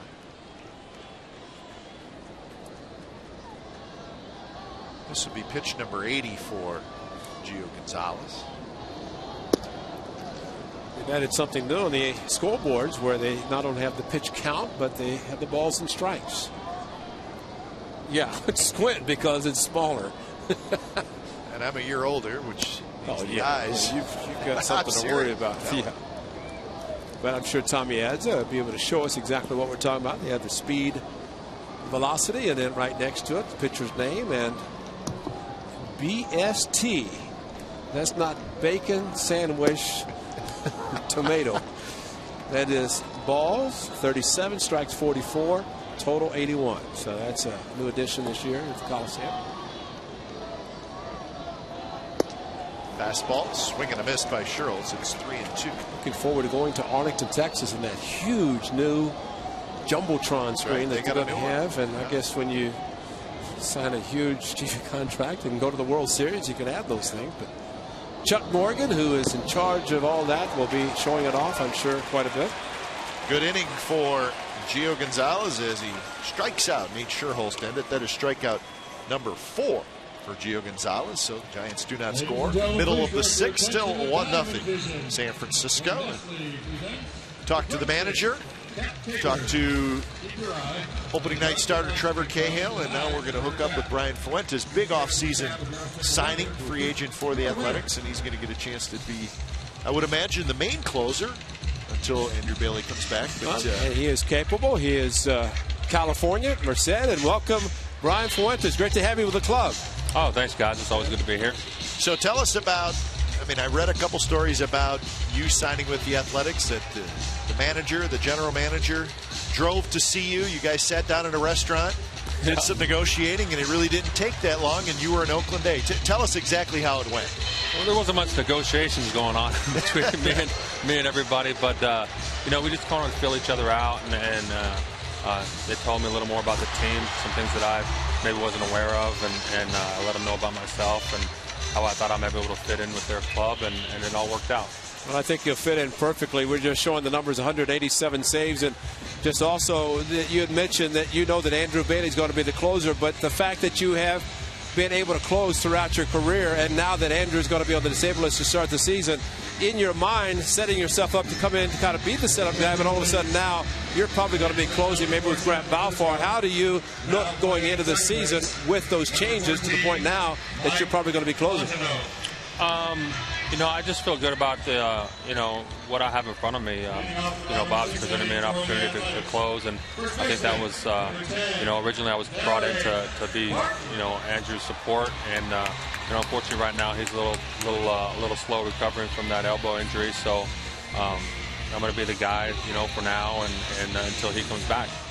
Brian, you played on some good teams in Colorado, and then of course half the season with the Twins last year. You look at this A's team. Obviously, you haven't played a game for real yet, but expectations are high. Yeah, give us your scouting report of this team you're on, because it certainly looks like on paper a team that has a chance to be a division winner. It's a very good team. It's a very good team, very well rounded. I think last year, obviously, the numbers speak for themselves as far as ERA and what the starters have done in the bullpen last year. And offensively, maybe the team wasn't where it should have been, and the front office has gone and addressed those issues and brought them some big bats like Willingham and Matsui and bringing in David. And so that should definitely help out the offensive categories, and we should be very strong. Right, talking about your delivery, it's kind of unique in a sense that you have a slight hesitation, then kind of sidearm. How much does that help you to get lefties out, but also to be able to help righties? How did you develop your delivery? It's just lack of ability to do anything else. I doubt that. Really it is. I know it looks horrible, but it's deceptive, and it's gotten me to where I am now. It's not the prettiest thing to watch, but it's effective, and I just keep on throwing it up there. Now, it's a delivery that you changed at some point, right? Was it in college or was it in pro ball where you made the change of dropping down more from the side? Yeah, it was in pro ball in 1999. I was in AA, and I was kind of reaching the end of my ropes as a starter, and they wanted to experiment with changing my delivery. So the day before my start, they came to me and said, "Hey, tomorrow in the start, we want you to throw sidearms. How do you feel about that?" And I was like, I guess I'll try it. So the next day I went out, and I've never done it before, and they're like, "All right, well, let's see what you got." And I threw a couple pitches in the bullpen, went out in the first inning, punched out the side, and then I was like, okay, I guess I'll go with that then. And I think it looks perfect. I mean, you said I think it looks great. You know, you're coming to a team, and of course you played against the A's with the Angels in particular, and the Twins. I don't think you came here. But what were you thinking as a visiting player pitching at the Coliseum, and now knowing you're going to be pitching here as a home player with the size of this foul territory? It helps. It helps. You know, I'm a fly ball pitcher, and I get a lot of foul balls, so having that advantage, you know, in my favor, I was excited. I pitched in Coors Field for a long time and had kind of the reverse effect. Right. But, it's a pitcher's ballpark, and there's a lot of room out in the outfield, and we have a very good outfield, so I plan on utilizing that. Tell us about your experience in Minnesota last year. I know you were only there for a couple months, but we were there. Brand new ballpark, sold out every game. But we love the ballpark. What were your impressions of your time playing in that ballpark in that city? It was gorgeous. It was really, really top notch. I couldn't have thought of a better place to play, and the group of guys that they have there, and Gardenhire was an unbelievable manager. I had a great experience there. You know, they welcomed me with open arms, and you came into a good situation, and I just blended in and was able to do what I could do, you know, to help that team, you know, get to where we wanted to go. We didn't quite reach that point, but I had a great time. Now, we mentioned, of course, everybody knows Merced, not that far away. How many people, how long of a drive is it? What do you anticipate as far as people coming to watch you pitch? There's going to be a ton of people, especially in the beginning. We're playing Seattle, and there's another Merced boy, Doug Pfister, that's right, who's a Merced guy, and so I think they're getting a couple buses. I think they might just shut down the city for that opening series. Well, I remember when Mr. Pfister pitched here, there were some signs down the right field that had fist, big fist, whenever he did pitch. And as a matter of fact, he beat the A's that particular day. But it's great having you with the ball club, and I think to me, whenever you're a free agent and you have an opportunity to go where you want to, something had to really set you off here that you wanted to come and pitch for the A's. I think it's great and a great addition to the ball club. So tremendous to have you here. All right, thanks so much, guys. Right, Brian Fuentes, very good closer. Absolutely. All-star 3-4 times. So yeah. the A's got a good one. And put him, Grant Balfour, and Andrew Bailey, along with Michael Wirtz. I mean, it goes on, and it has a chance to be a terrific bullpen. And the nice thing too, having Brian Fuentes and him and Grant Balfour, Michael Wirtz, you mentioned, that close. It takes the urgency of Andrew Bailey to come back. And the worst thing for a pitcher is to feel that he's needed. And I obviously like to have Andrew Bailey back sooner than later, but he has to come back healthy rather than come back 100% and have the full year or the rest of the year in front of him versus trying to come back too soon. And these guys help by taking that load and the necessity off him. Well, and not only do you add the guys that we talked about, you didn't really lose anybody from a staff that had the best ERA in the American League last year, 3.56. The gentleman next to Bob Geren is Joe Perry, back with the A's as a hitting coach. He was here a couple of years ago, and he is back with the A's. Willingham strikes out on the curveball. Yeah, so it's good to have Joe Perry back. 2006. Of course, that was the last time the A's went to postseason, so maybe that's an omen right there. Right. Plus, a guy named Big Hurt was here. Swish. Guys hitting home runs. Seemed like every day. Swish hit one, Frank would hit one. And Joel Skinner, the new bench coach for Bob Geren. Ty Waller has moved over to first base, coaching first. So Joel Skinner, former catcher, many years with the Cleveland Indians under Eric Wedge. They'll be reunited on Friday night. Manager and bench coach, third base coach, and Hideki Matsui. What a night. That's nice to see. Hard hit ball, 3 hits off the lefty, and A's have first and third, 2 outs against Zito. Maybe it's just something about getting into a major league park. That's right. Maybe Hideki doesn't like those spring training facilities, but that was a high fastball. So tonight, a 2-1 pitch for a base hit. Swung on 3-0 and got a base hit, and now jumps on a first pitch fastball. So Hideki Matsui will be very busy post game because there will be a lot. Well, he's busy every game, whether before a game, after the game.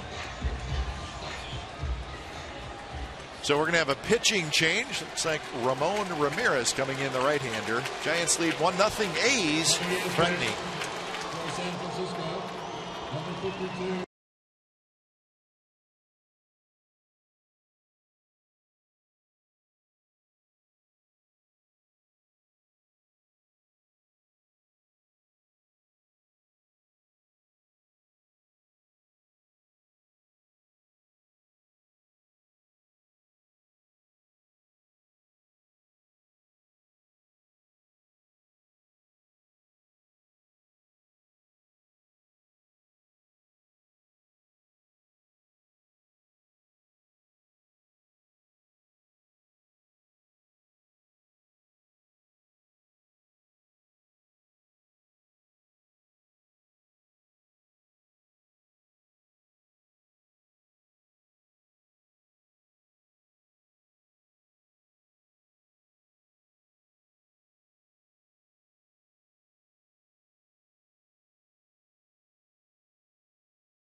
A chance for the A's, first and third, 2 outs. Landon Powell will get his first at bat. He will do it against the right-hander Ramon Ramirez.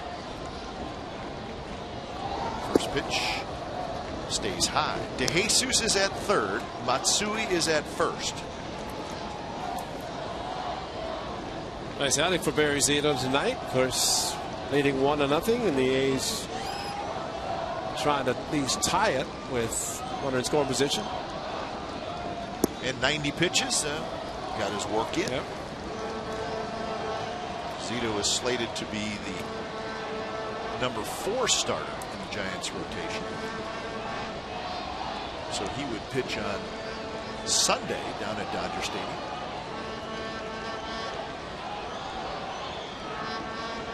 Two 2-0 to Powell. Fastball inside, 3-0. Kuzminov is in the on-deck circle.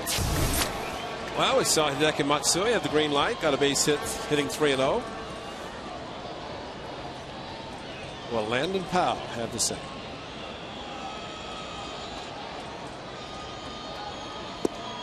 Did not, and takes a strike.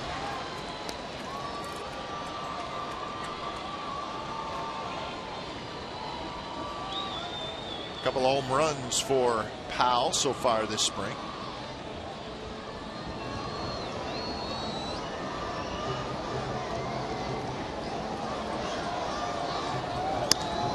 That's a base hit left field. Pitch may have been out of the strike zone, but Powell goes after it. He lines a single to left. DeJesus scores, and it is a 1-1 game. Well, you like to see that, the aggressiveness of a hitter. 3-0, 3-1 fastball, and then why not go out of the strike zone? You can expand the zone, especially with a runner in scoring position.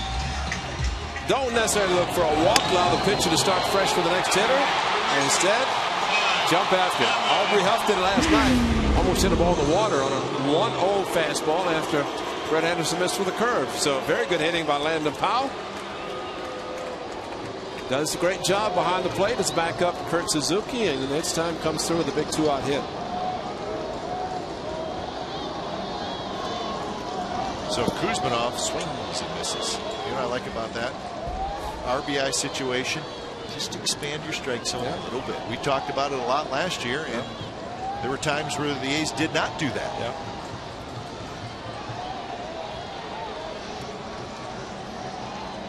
Kuzminov, a couple of fly balls to right field. In some regards, a pitcher in that case where he falls behind 3-0 and throws a groove fastball 3-0. He's almost kind of hoping the hitter doesn't swing at the pitch so he can start fresh, even if it loads of bases. But 3-1, it gives him a fastball, and the Powell hit it. To right field, shallow. Rowan trots in. So Kuzminov is retired, so are the A's, but they get the run on the 2-out RBI hit from Landon Powell. 6 innings in the books from the Coliseum. We're tied at 1.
A's Baseball on Comcast Sportsnet California is brought to you by Farmers Insurance. Call 1-800-FARMERS or visit farmers.com to find a local agent. We are insurance.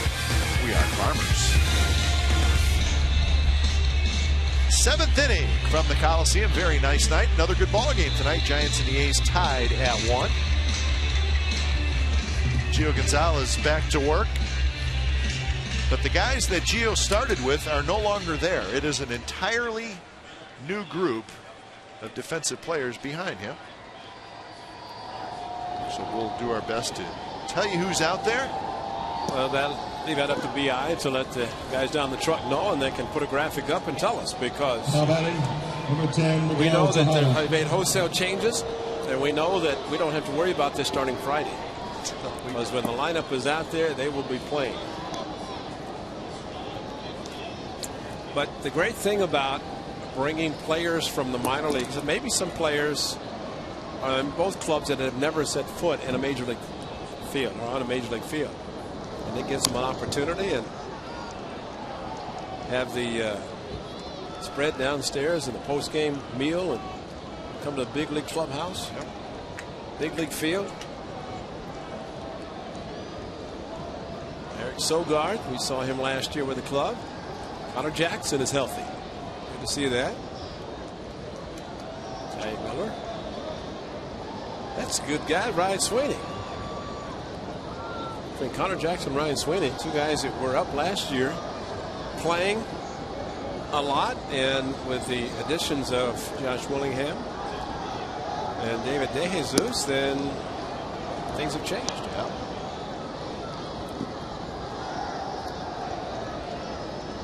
Two and two to Tejada, who has grounded out and walked. Followed by DeRosa. And Brandon Belt. Bounced in the hole. LaRoche now at shortstop takes care of it. Well, the shortstop position is one thing the A's wanted to be able to find as someone to back up Cliff Pennington. And I think Cliff Pennington, I'm sure they're maybe a little concerned about coming off the shoulder surgery, but to me, he's proven he's healthy. If he's healthy, he's going to play every day. And you want his bat there, you want his glove there. I still say when you can handle the 27th out of a perfect game, you're set for life. that's like signing long term. 1-1 to DeRosa.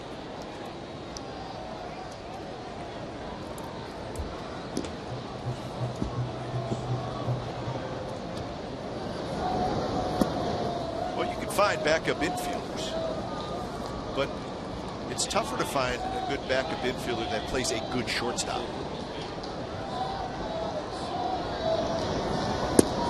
3-1 now to DeRosa.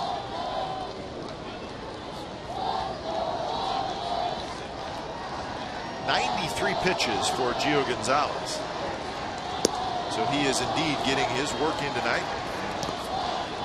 It is the third walk he has issued, and Bob Geren's coming out. He's trying to get some situational pitching for his relievers. Last night could only get one reliever to come in to pitch. Only time they had in an 8-inning game in San Francisco because the A's were trailing. So Breslow's going to get the nod. So Gio Gonzalez, 94 pitches, goes 6 1/3, and he was very good tonight. So he is ready to go for his first start on Sunday afternoon, and he gets a nice ovation. We'll be back. Now pitching for the Athletics, number 56, Craig Breslow.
3 hits, 1 run so far after 94 pitches.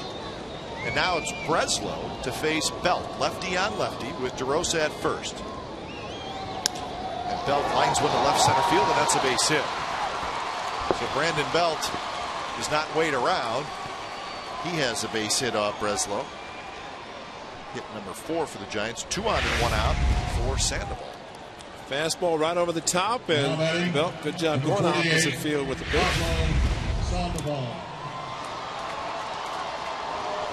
I think Craig Breslow just wants the bell to ring for it to be official. A little slow coming out of spring training, as they intentionally were going to take their time with Bailey, Wirtz, and Breslow, 3 guys who were worked a lot last year. Fastball into Sandoval. Hey, why not? Absolutely. I mean, really. Well, they're going to get the workload anyway when they're in the bullpen.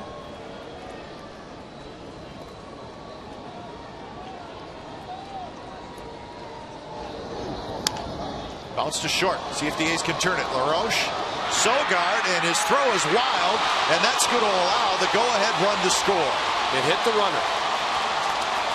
It hit the runner, and so DeRosa trots home. The ball was not hit real hard. It would have. It was going to be a tough double play anyway. But watch what happens at second base with Eric Sogard.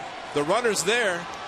No, he just missed it. I thought he hit the runner, but he actually just made an errant throw, a bad throw, way offline, and well, he didn't have a grip either. You can see him having a struggle getting the ball out of his glove.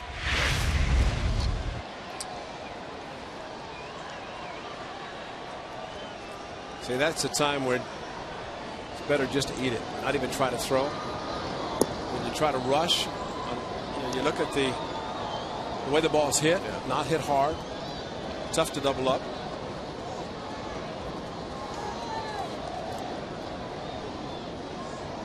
So Sandoval at second for Torres. Really, Ray, there's been 3 balls tonight. Potential double play balls. Right. Not all of them automatic double plays, but the A's have not turned any of them. Well, and that's what Bob Geren alluded to earlier with the first one, that if you're going to rely on pitching and defense, you have to make those plays. No question. And let's face it, if you're trying to win a spot as a backup middle infielder, you got to make the plays. Absolutely. Right?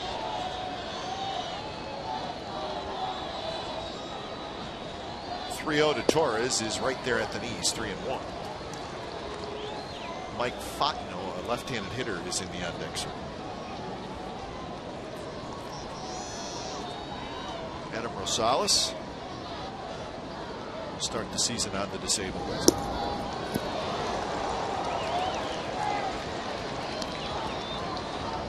Bailey, Harden, and Rosales, 3 guys that will start the season on the disabled list. We saw Adam Gonzalez last year. How do you tell him to slow down? Foot injury, he had to. Fastball inside. So Torres the walk. Adam Gonzalez this afternoon taking some ground balls. He said the one thing he can't do is turn on the foot, the right one, and he can't run. So he's kind of limited, but at least a few baseball activities managed to make him happy. Mike Gallego, the A's third base coach, infield coach, back again. Happy to see Gags back with the A's. Rich Harden, it's the lower part of your screen. He will start on the DL, but he could be a very nice addition. Probably out of the bullpen, considering he came in as a possibility as a 5th starter, along with about 4 other guys, but really has not pitched during spring training because of an injury. Ron Romanek, the A's pitching coach, was working with Rich Harden since January, throwing outstanding down in Arizona, and then came to camp and had a lat muscle pull. Said he's feeling great. Loves pitching at the Coliseum, as we saw last year when he came in with the Rangers and absolutely shut down the A's. Gave up nothing.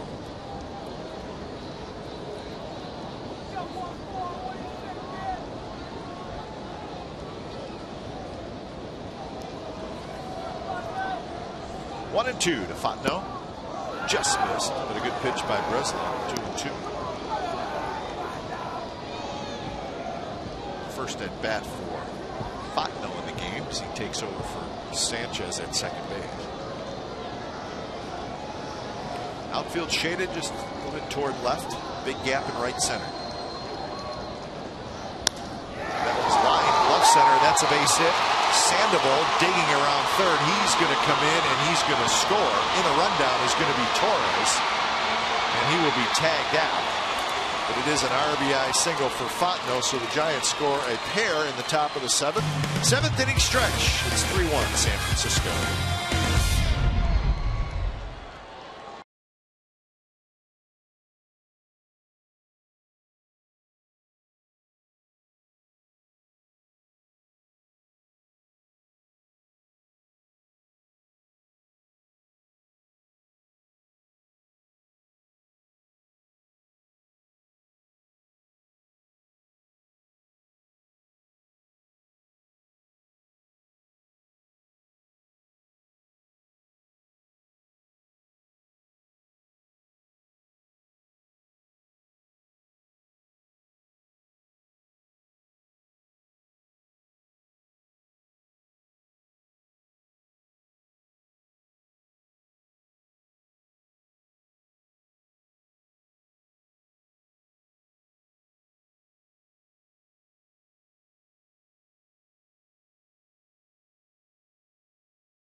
All right, thank you, Mindy. First pitch swinging, Andy LaRoche flies out to right field.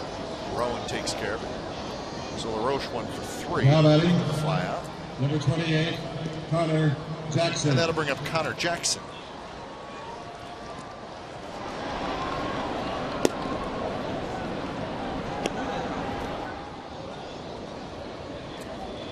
Michael Wirtz loosening up the A's bullpen.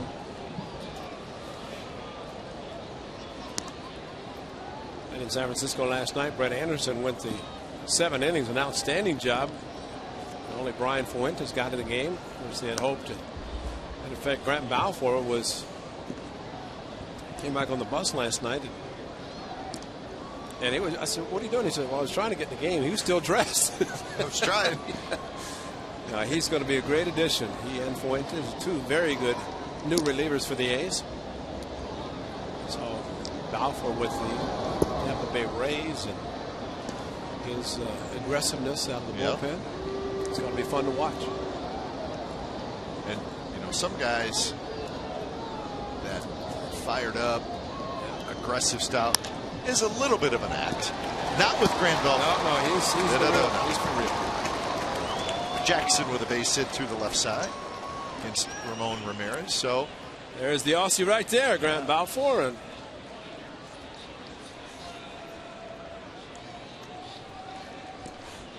now batting, he's 25. He's good. Sydney, Australia. Carson.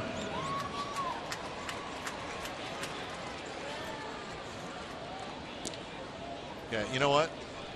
If he's healthy, he's going to pitch a lot this year.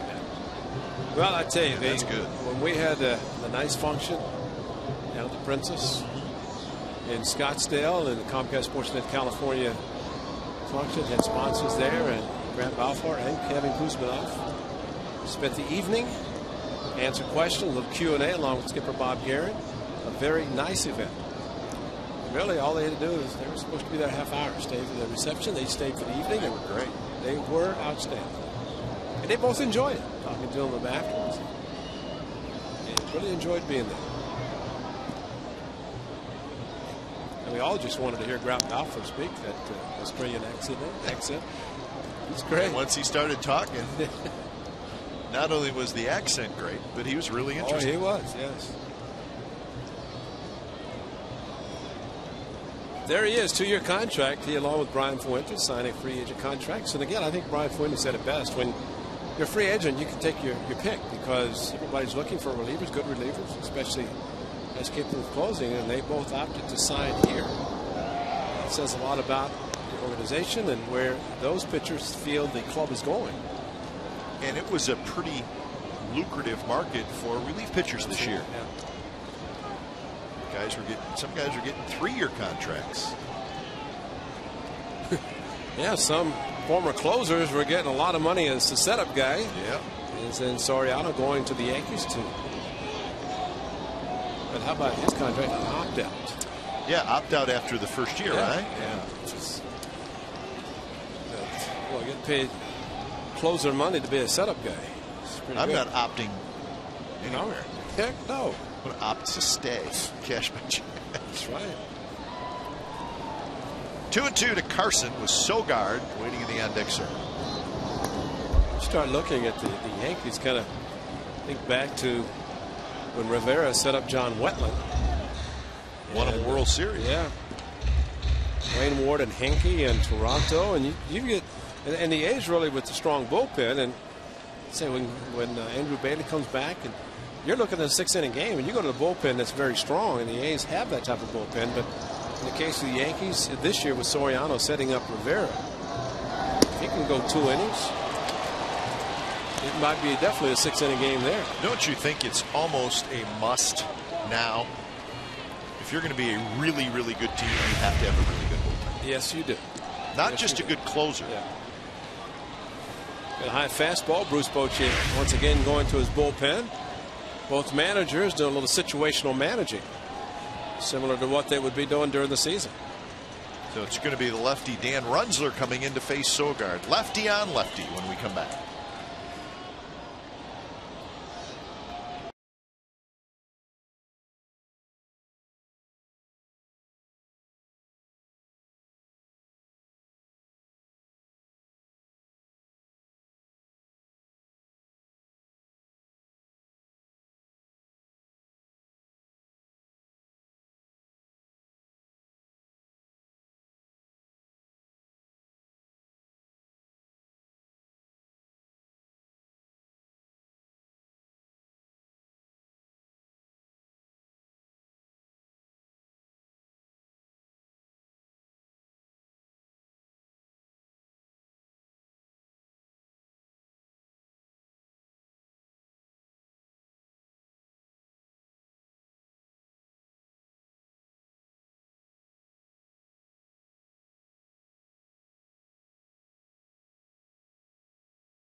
California is brought to you by Grinds Coffee Pouches, the healthy alternative to tobacco for professional baseball. Visit getgrinds.com today.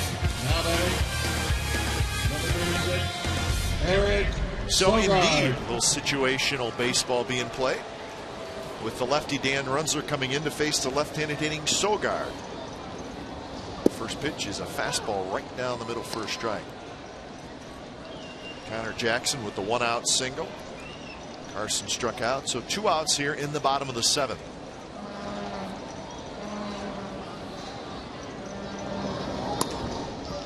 On the ground, off the chest, Fontenot throws just in time to get to Speedy Sogard.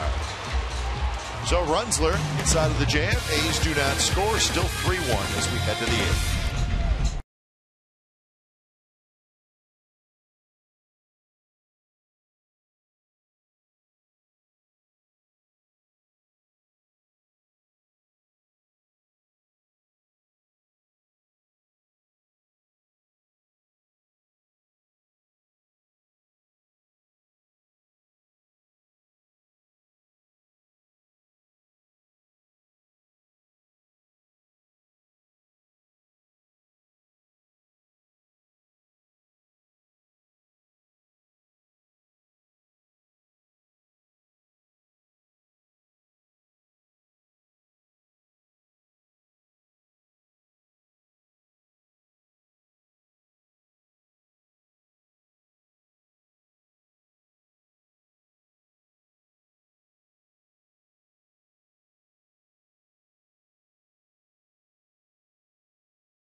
If you'd like to have the voice of the Oakland A's right on your phone, have your personal voicemail message recorded by an A's broadcaster. Choose from Ken Korak, the great Ray Fosse, Glenn Kuiper, public address announcer Dick Callahan, Vince Cotroneo, or yours truly, Glenn Kuiper. Messages cost $50 with all proceeds benefiting the A's Community Fund.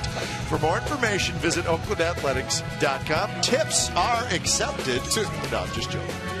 So you want Vince on the left or Kenny Korak, or that's the guy I would. This is Ricky. This is Ricky. I can steal bases. He would be great, wouldn't he? I am the greatest. Michael Wirtz comes in following Gio Gonzalez and Craig Breslow.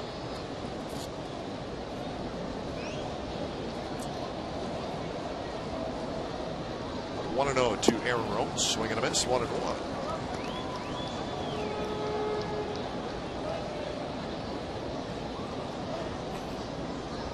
Couple of runs for San Francisco in the top of the 7th inning. Broke the 1-1 tie. So 3-1.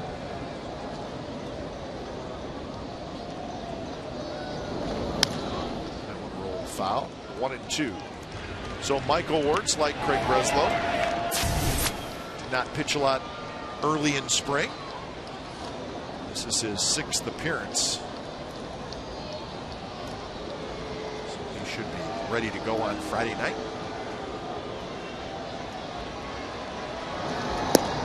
Fastball away.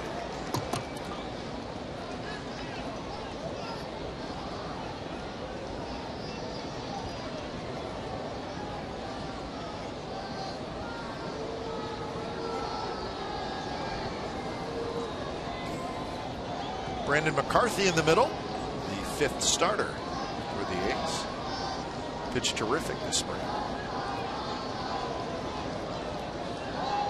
Must feel like a veteran old man sitting in front of the two 22-year-olds.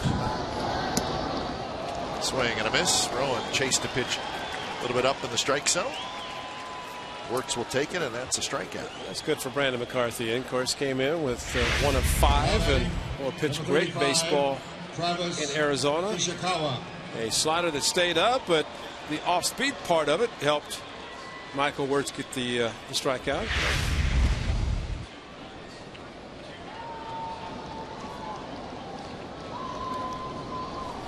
Here's Travis Ishikawa's first at bat. Well, one of the starts in Arizona for Brandon McCarthy, and maybe the one that, I don't want to say sealed his winning the 5th spot, but certainly was a big part of it, was against the Giants over at Scottsdale Stadium. He threw terrific that day. really, at that point, I think it was his to lose. One walk all spring. Yeah, so we're looking forward to seeing Brandon McCarthy. We'll start Wednesday in Toronto. Yeah, do the math. Yeah. Friday, Saturday, Sunday here. A's will travel on Monday and then play 3 in Toronto. Tuesday, Wednesday, Thursday. Well, the important thing that Ron Romanek, the pitching coach, Bob Geren, the manager, are talking about, the 5-man rotation. And with the off day on Monday, you can say, well, you skip one of the guys, but they're not going to do it. They're going to stay in the 5-man, which means that even on off days, you guys will get an extra day, which will help them as the season progresses.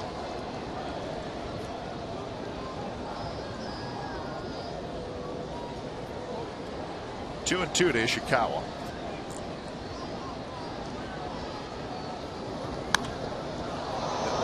Golfed high to right. Gonna stay in the ballpark. Sweeney near the track. He's got it, and that is out number 2. Early part of the schedule for the Athletics looks like this. The opener on Friday, and then Saturday and Sunday, and then there's their road trip, and it's an early trip, and it's a tough trip. 3 in Toronto. I think the Blue Jays are going to be a pretty decent team this year. 3 in Minnesota, 3 in Chicago. So a 9-game trip, and that's a challenge trip in the early going for the Athletics. 9-game trip, only 3 indoors and 3 very cold parts of the country. That is true. That one's ripped to right center and deep, and that baby is gone. Nate Scherholz goes to deep right center field, and the Giants now lead 4-1. San Ramon Valley High School grad put a charge into that one. Well, a young man that always seems to play his best against the A's.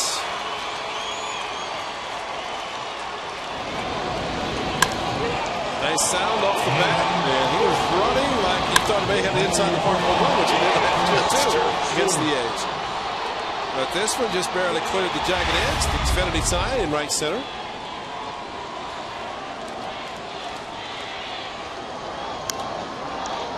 This is Chris Stewart. He's into the game as the catcher. He pops out. Wes Timmons, the A's third baseman, takes care of it. Scherholz with the home run. We head to the bottom of the 8th. 4-1 San Francisco.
Bottom of the 8th from the Coliseum.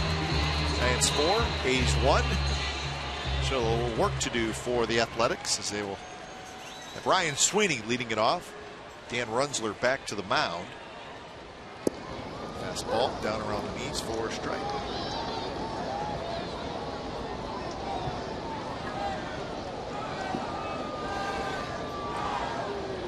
Runzler got the final out of the 7th.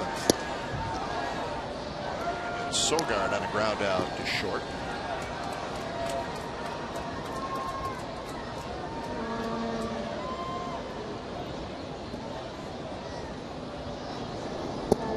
We were talking about the early schedule. Showed you the first road trip. Stretching it out a little bit. 16 of the first 25 on the road for the Athletics. Scherholz is there. So the A's need to play good ball right out of the box, because you'd like to get off to a good start, obviously. Well, players get to know each other. They'll be spending a lot of time at the park. That's right. And early 2 o'clock bus, 5 hours before the game, they'll get out and get to know quite a bit about each other.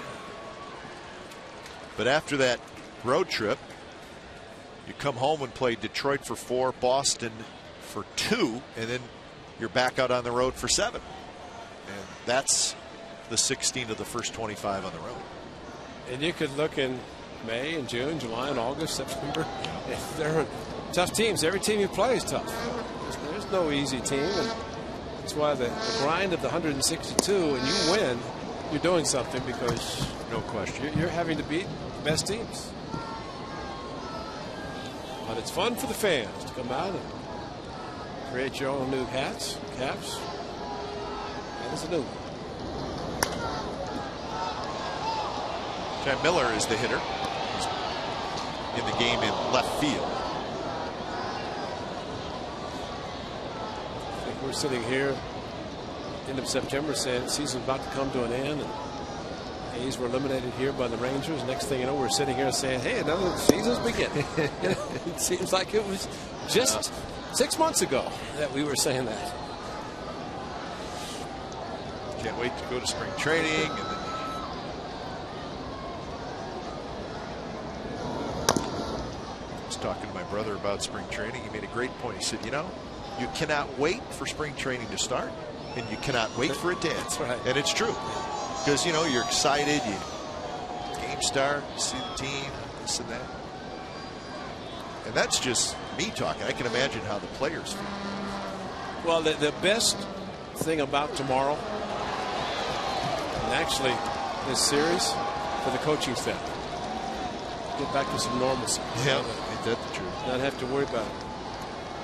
The Oakland A's will donate $1 for every ticket sold to this Sunday's home game against the Seattle Mariners to the Red Cross for their relief efforts in Japan. Silent auction will take place before and during the game, featuring signed and game-used equipment, including signed game jerseys worn by Japanese baseball icons Hideki Matsui and Ichiro.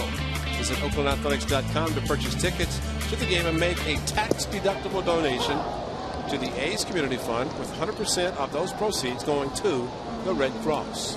Hideki Matsui and Ichiro both donated a lot of money to their home country. Devastation of the earthquake and tsunami. So we encourage people to come out on Sunday and also contribute to that great effort by the Red Cross. 0-2 to Matsui. That one shoots right into the A's dugout. Hey, you think about the horrific earthquake and the tsunami, but yet Crescent City, California, They felt it some quite a bit. down in Santa Cruz, talking to Aaron Duran down in that area, saying that there was some of it coming through there. You know, not the magnitude of what happened there, but still the fact that here across the ocean, and still it's frightening. Oh, very frightening. Frightening. Yeah. Well, when you start reading about the speed of the tsunami, 500 miles an hour. Don't even want to think about it. Runzler, a very impressive inning, strikes out a couple, including Matsui, who's retired for the first time. 9th inning coming up.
Friday, it's opening night here at the Coliseum. The A's face Ichiro Suzuki and their AL West rivals, the Seattle Mariners. Coverage begins at 6 p.m. with A's pregame live. You don't want to miss it. We'll have all the pregame festivities. Complete A's coverage every night on Sportsnet Central and CSNCalifornia.com. The home of the A's is Comcast Sportsnet California. Friday night, 2011 season will get underway against the Mariners. Well, we talked about Grant Balfour, and we're going to get a look at him in an A's uniform as he steps to the mound, top of the 9th inning. He'll face Ryan Rollinger leading it off.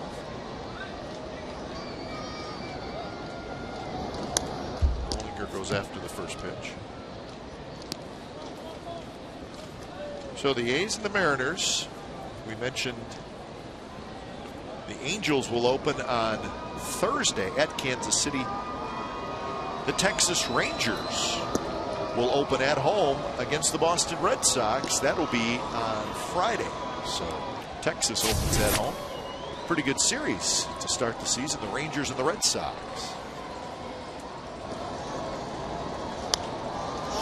Popped up, foul territory, but room for Connor Jackson. And he's got one out.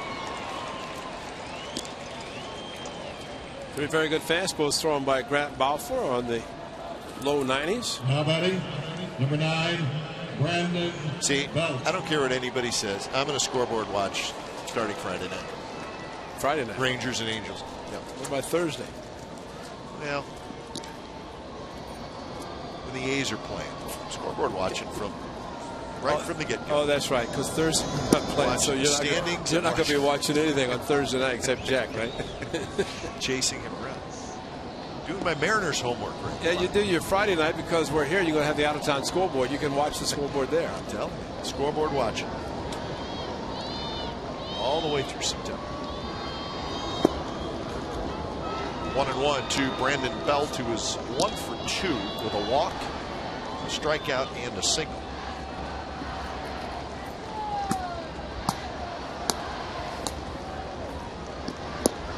Swing and a miss, and it's 1-2. Off for hard thrower.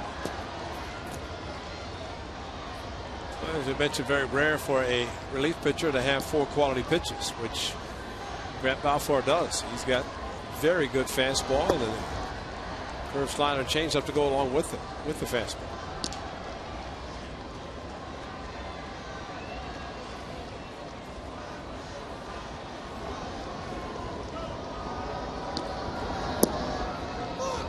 Take by Belt, and it's a full count.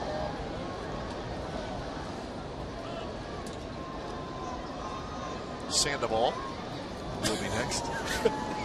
He's getting ready. It's an exhibition game, He's folks. getting ready. That one driven to left center, and that's hit well. Carson's back, still going back, and he's at the wall, and he makes the catch. Let's see how he's shortened up. He did not go through the wall this time. Very nice play by Matt Carson. As I'm sure Larry could pull up the great play by Matt Carson. It just ran out of room. He needed another 5 feet. He needed a landing strip. Maybe 7 feet. Grant Balfour, this is probably his final tune-up, and he's getting ready. He is verbally getting himself pumped up. I thought he was going to yell at Sandoval right there for taking that big rip. You can't give too many close-ups with him.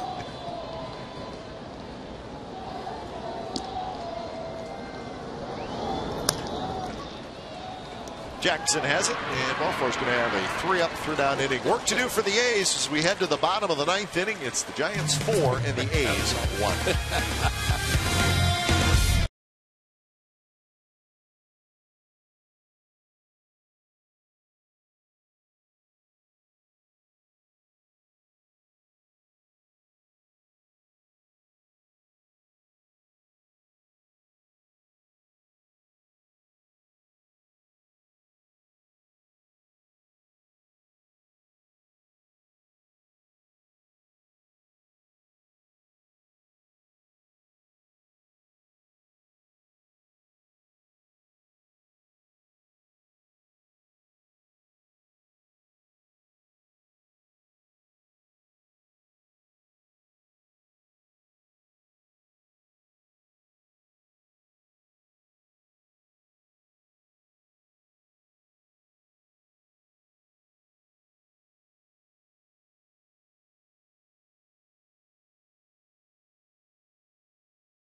Every good player of the game is Hideki Matsui. 3 hits for Matsui, base hit up the middle. That was off Barry Zito. Then it's a good 3-0 fastball. Jumped on it down the right field line.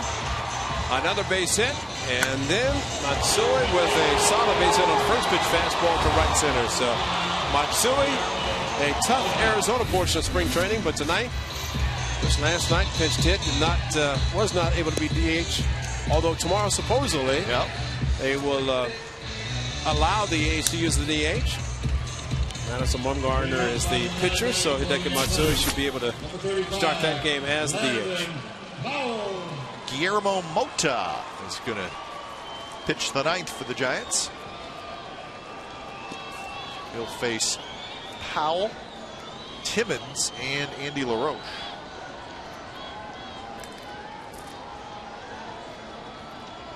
Powell, the RBI hit in the 6th inning, knocking in the A's only run, faces Mota.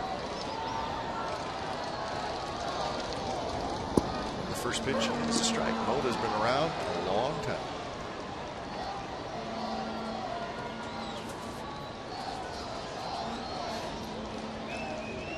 Mota is 38 years old, from the Dominican Republic.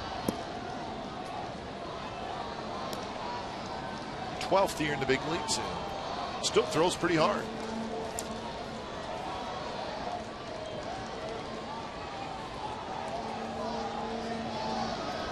Powell, you see choking up just a little bit. Takes low, 2-1. Correctly that Brian Wilson's going to start the season on the DL? I think so, yeah. Was it for the Giants? Maybe a little long time. Maybe just the first weekend. Popped up shallow left. Fontenot, the shortstop, is out, but it's going to be Scherholz, the left fielder, who makes the catch, and that is out number 1. So both the Bay Area teams will be without their closers to start the season. Bailey a little bit longer than Wilson. It's a couple of all-stars. Now batting, number 67, Wes. But I think both teams have very good bullpens, and they have enough depth to survive for a while, anyways.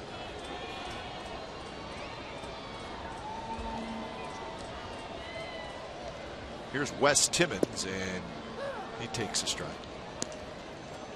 Talking to some of the Giants, Ray, they were actually, it's not easy, but they were, that was probably a good thing that they were facing Brett Anderson and Gio Gonzalez and Dallas Braden, all very good pitchers, but they're going to face Clayton Kershaw on Thursday night, who's a very good left-hander. He said, hey, why not face 3 good left-handers before that? And that is what they are doing against the A's in these 3 games.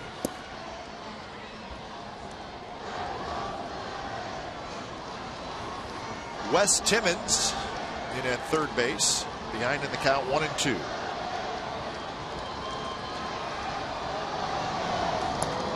Reaches for it, stays alive.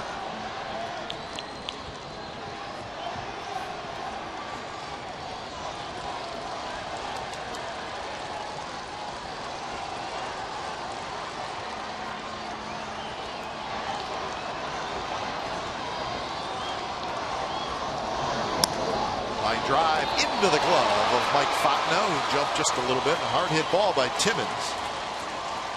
And that is out number 2.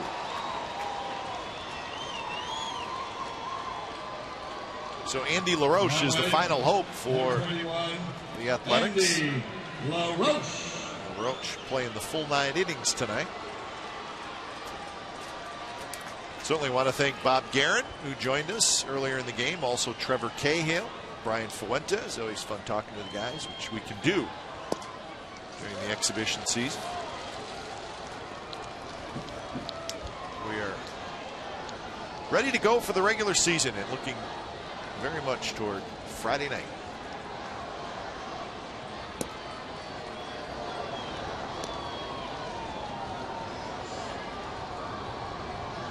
Single in the 5th for Andy LaRoche. He's also struck out looking and hit a fly ball to right field. He's got another hit as he lines one. Good job of hitting by LaRoche. So Connor Jackson will get his second at bat. think offensively, Andy Roach has done nothing to finish his opportunities, chances to make this ball club. 28. Another example of his good opposite field hitting. For a couple of players, the Roach brothers, they have a father who's a pitcher. They've turned out to be very good position players. Should be able to hit lefties. I don't think Dave could hit at all. Father who you must have caught Dave. Caught him in Cleveland, yes. Just with the gang, buddy, your brother, and Steve Bell, Archie Clayton, Manning, Rick Manning, so a good group of guys.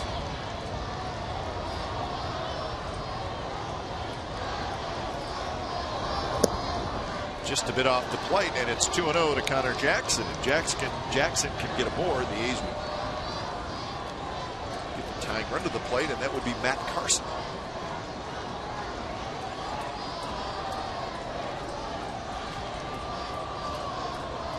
Jackson, very upright. A strike down around the knees. Well, I hope Connor Jackson stays healthy all year. See how he can do. Some good years with the Diamondbacks.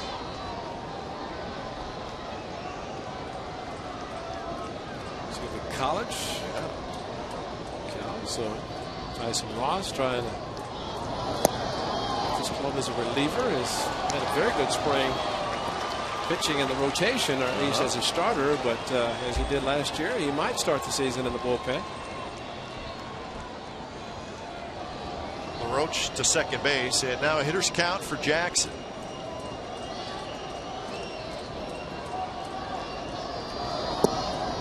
that one just a bit low. It missed by much. Jackson's aboard, so the A's will get the tying run to the plate. So after 2 quick outs, the Roach a single, Jackson a walk, and the A's are still alive. Now batting, number 25. And Matt Carson has pretty good power.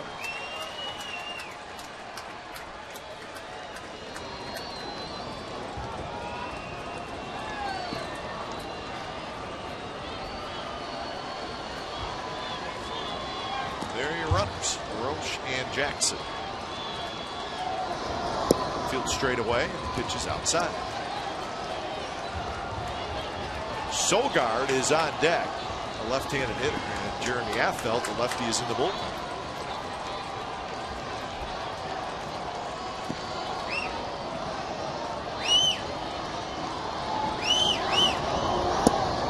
Inside corner strike.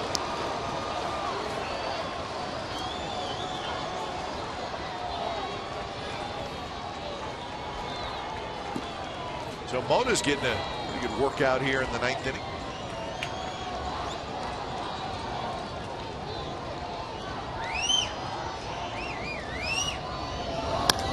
Shot on the ground, knocked down by Fontenot. He juggles, flips to second, and that will do it. So the A's get a couple on. They get the tying run to the plate in the 9th inning, but come up short.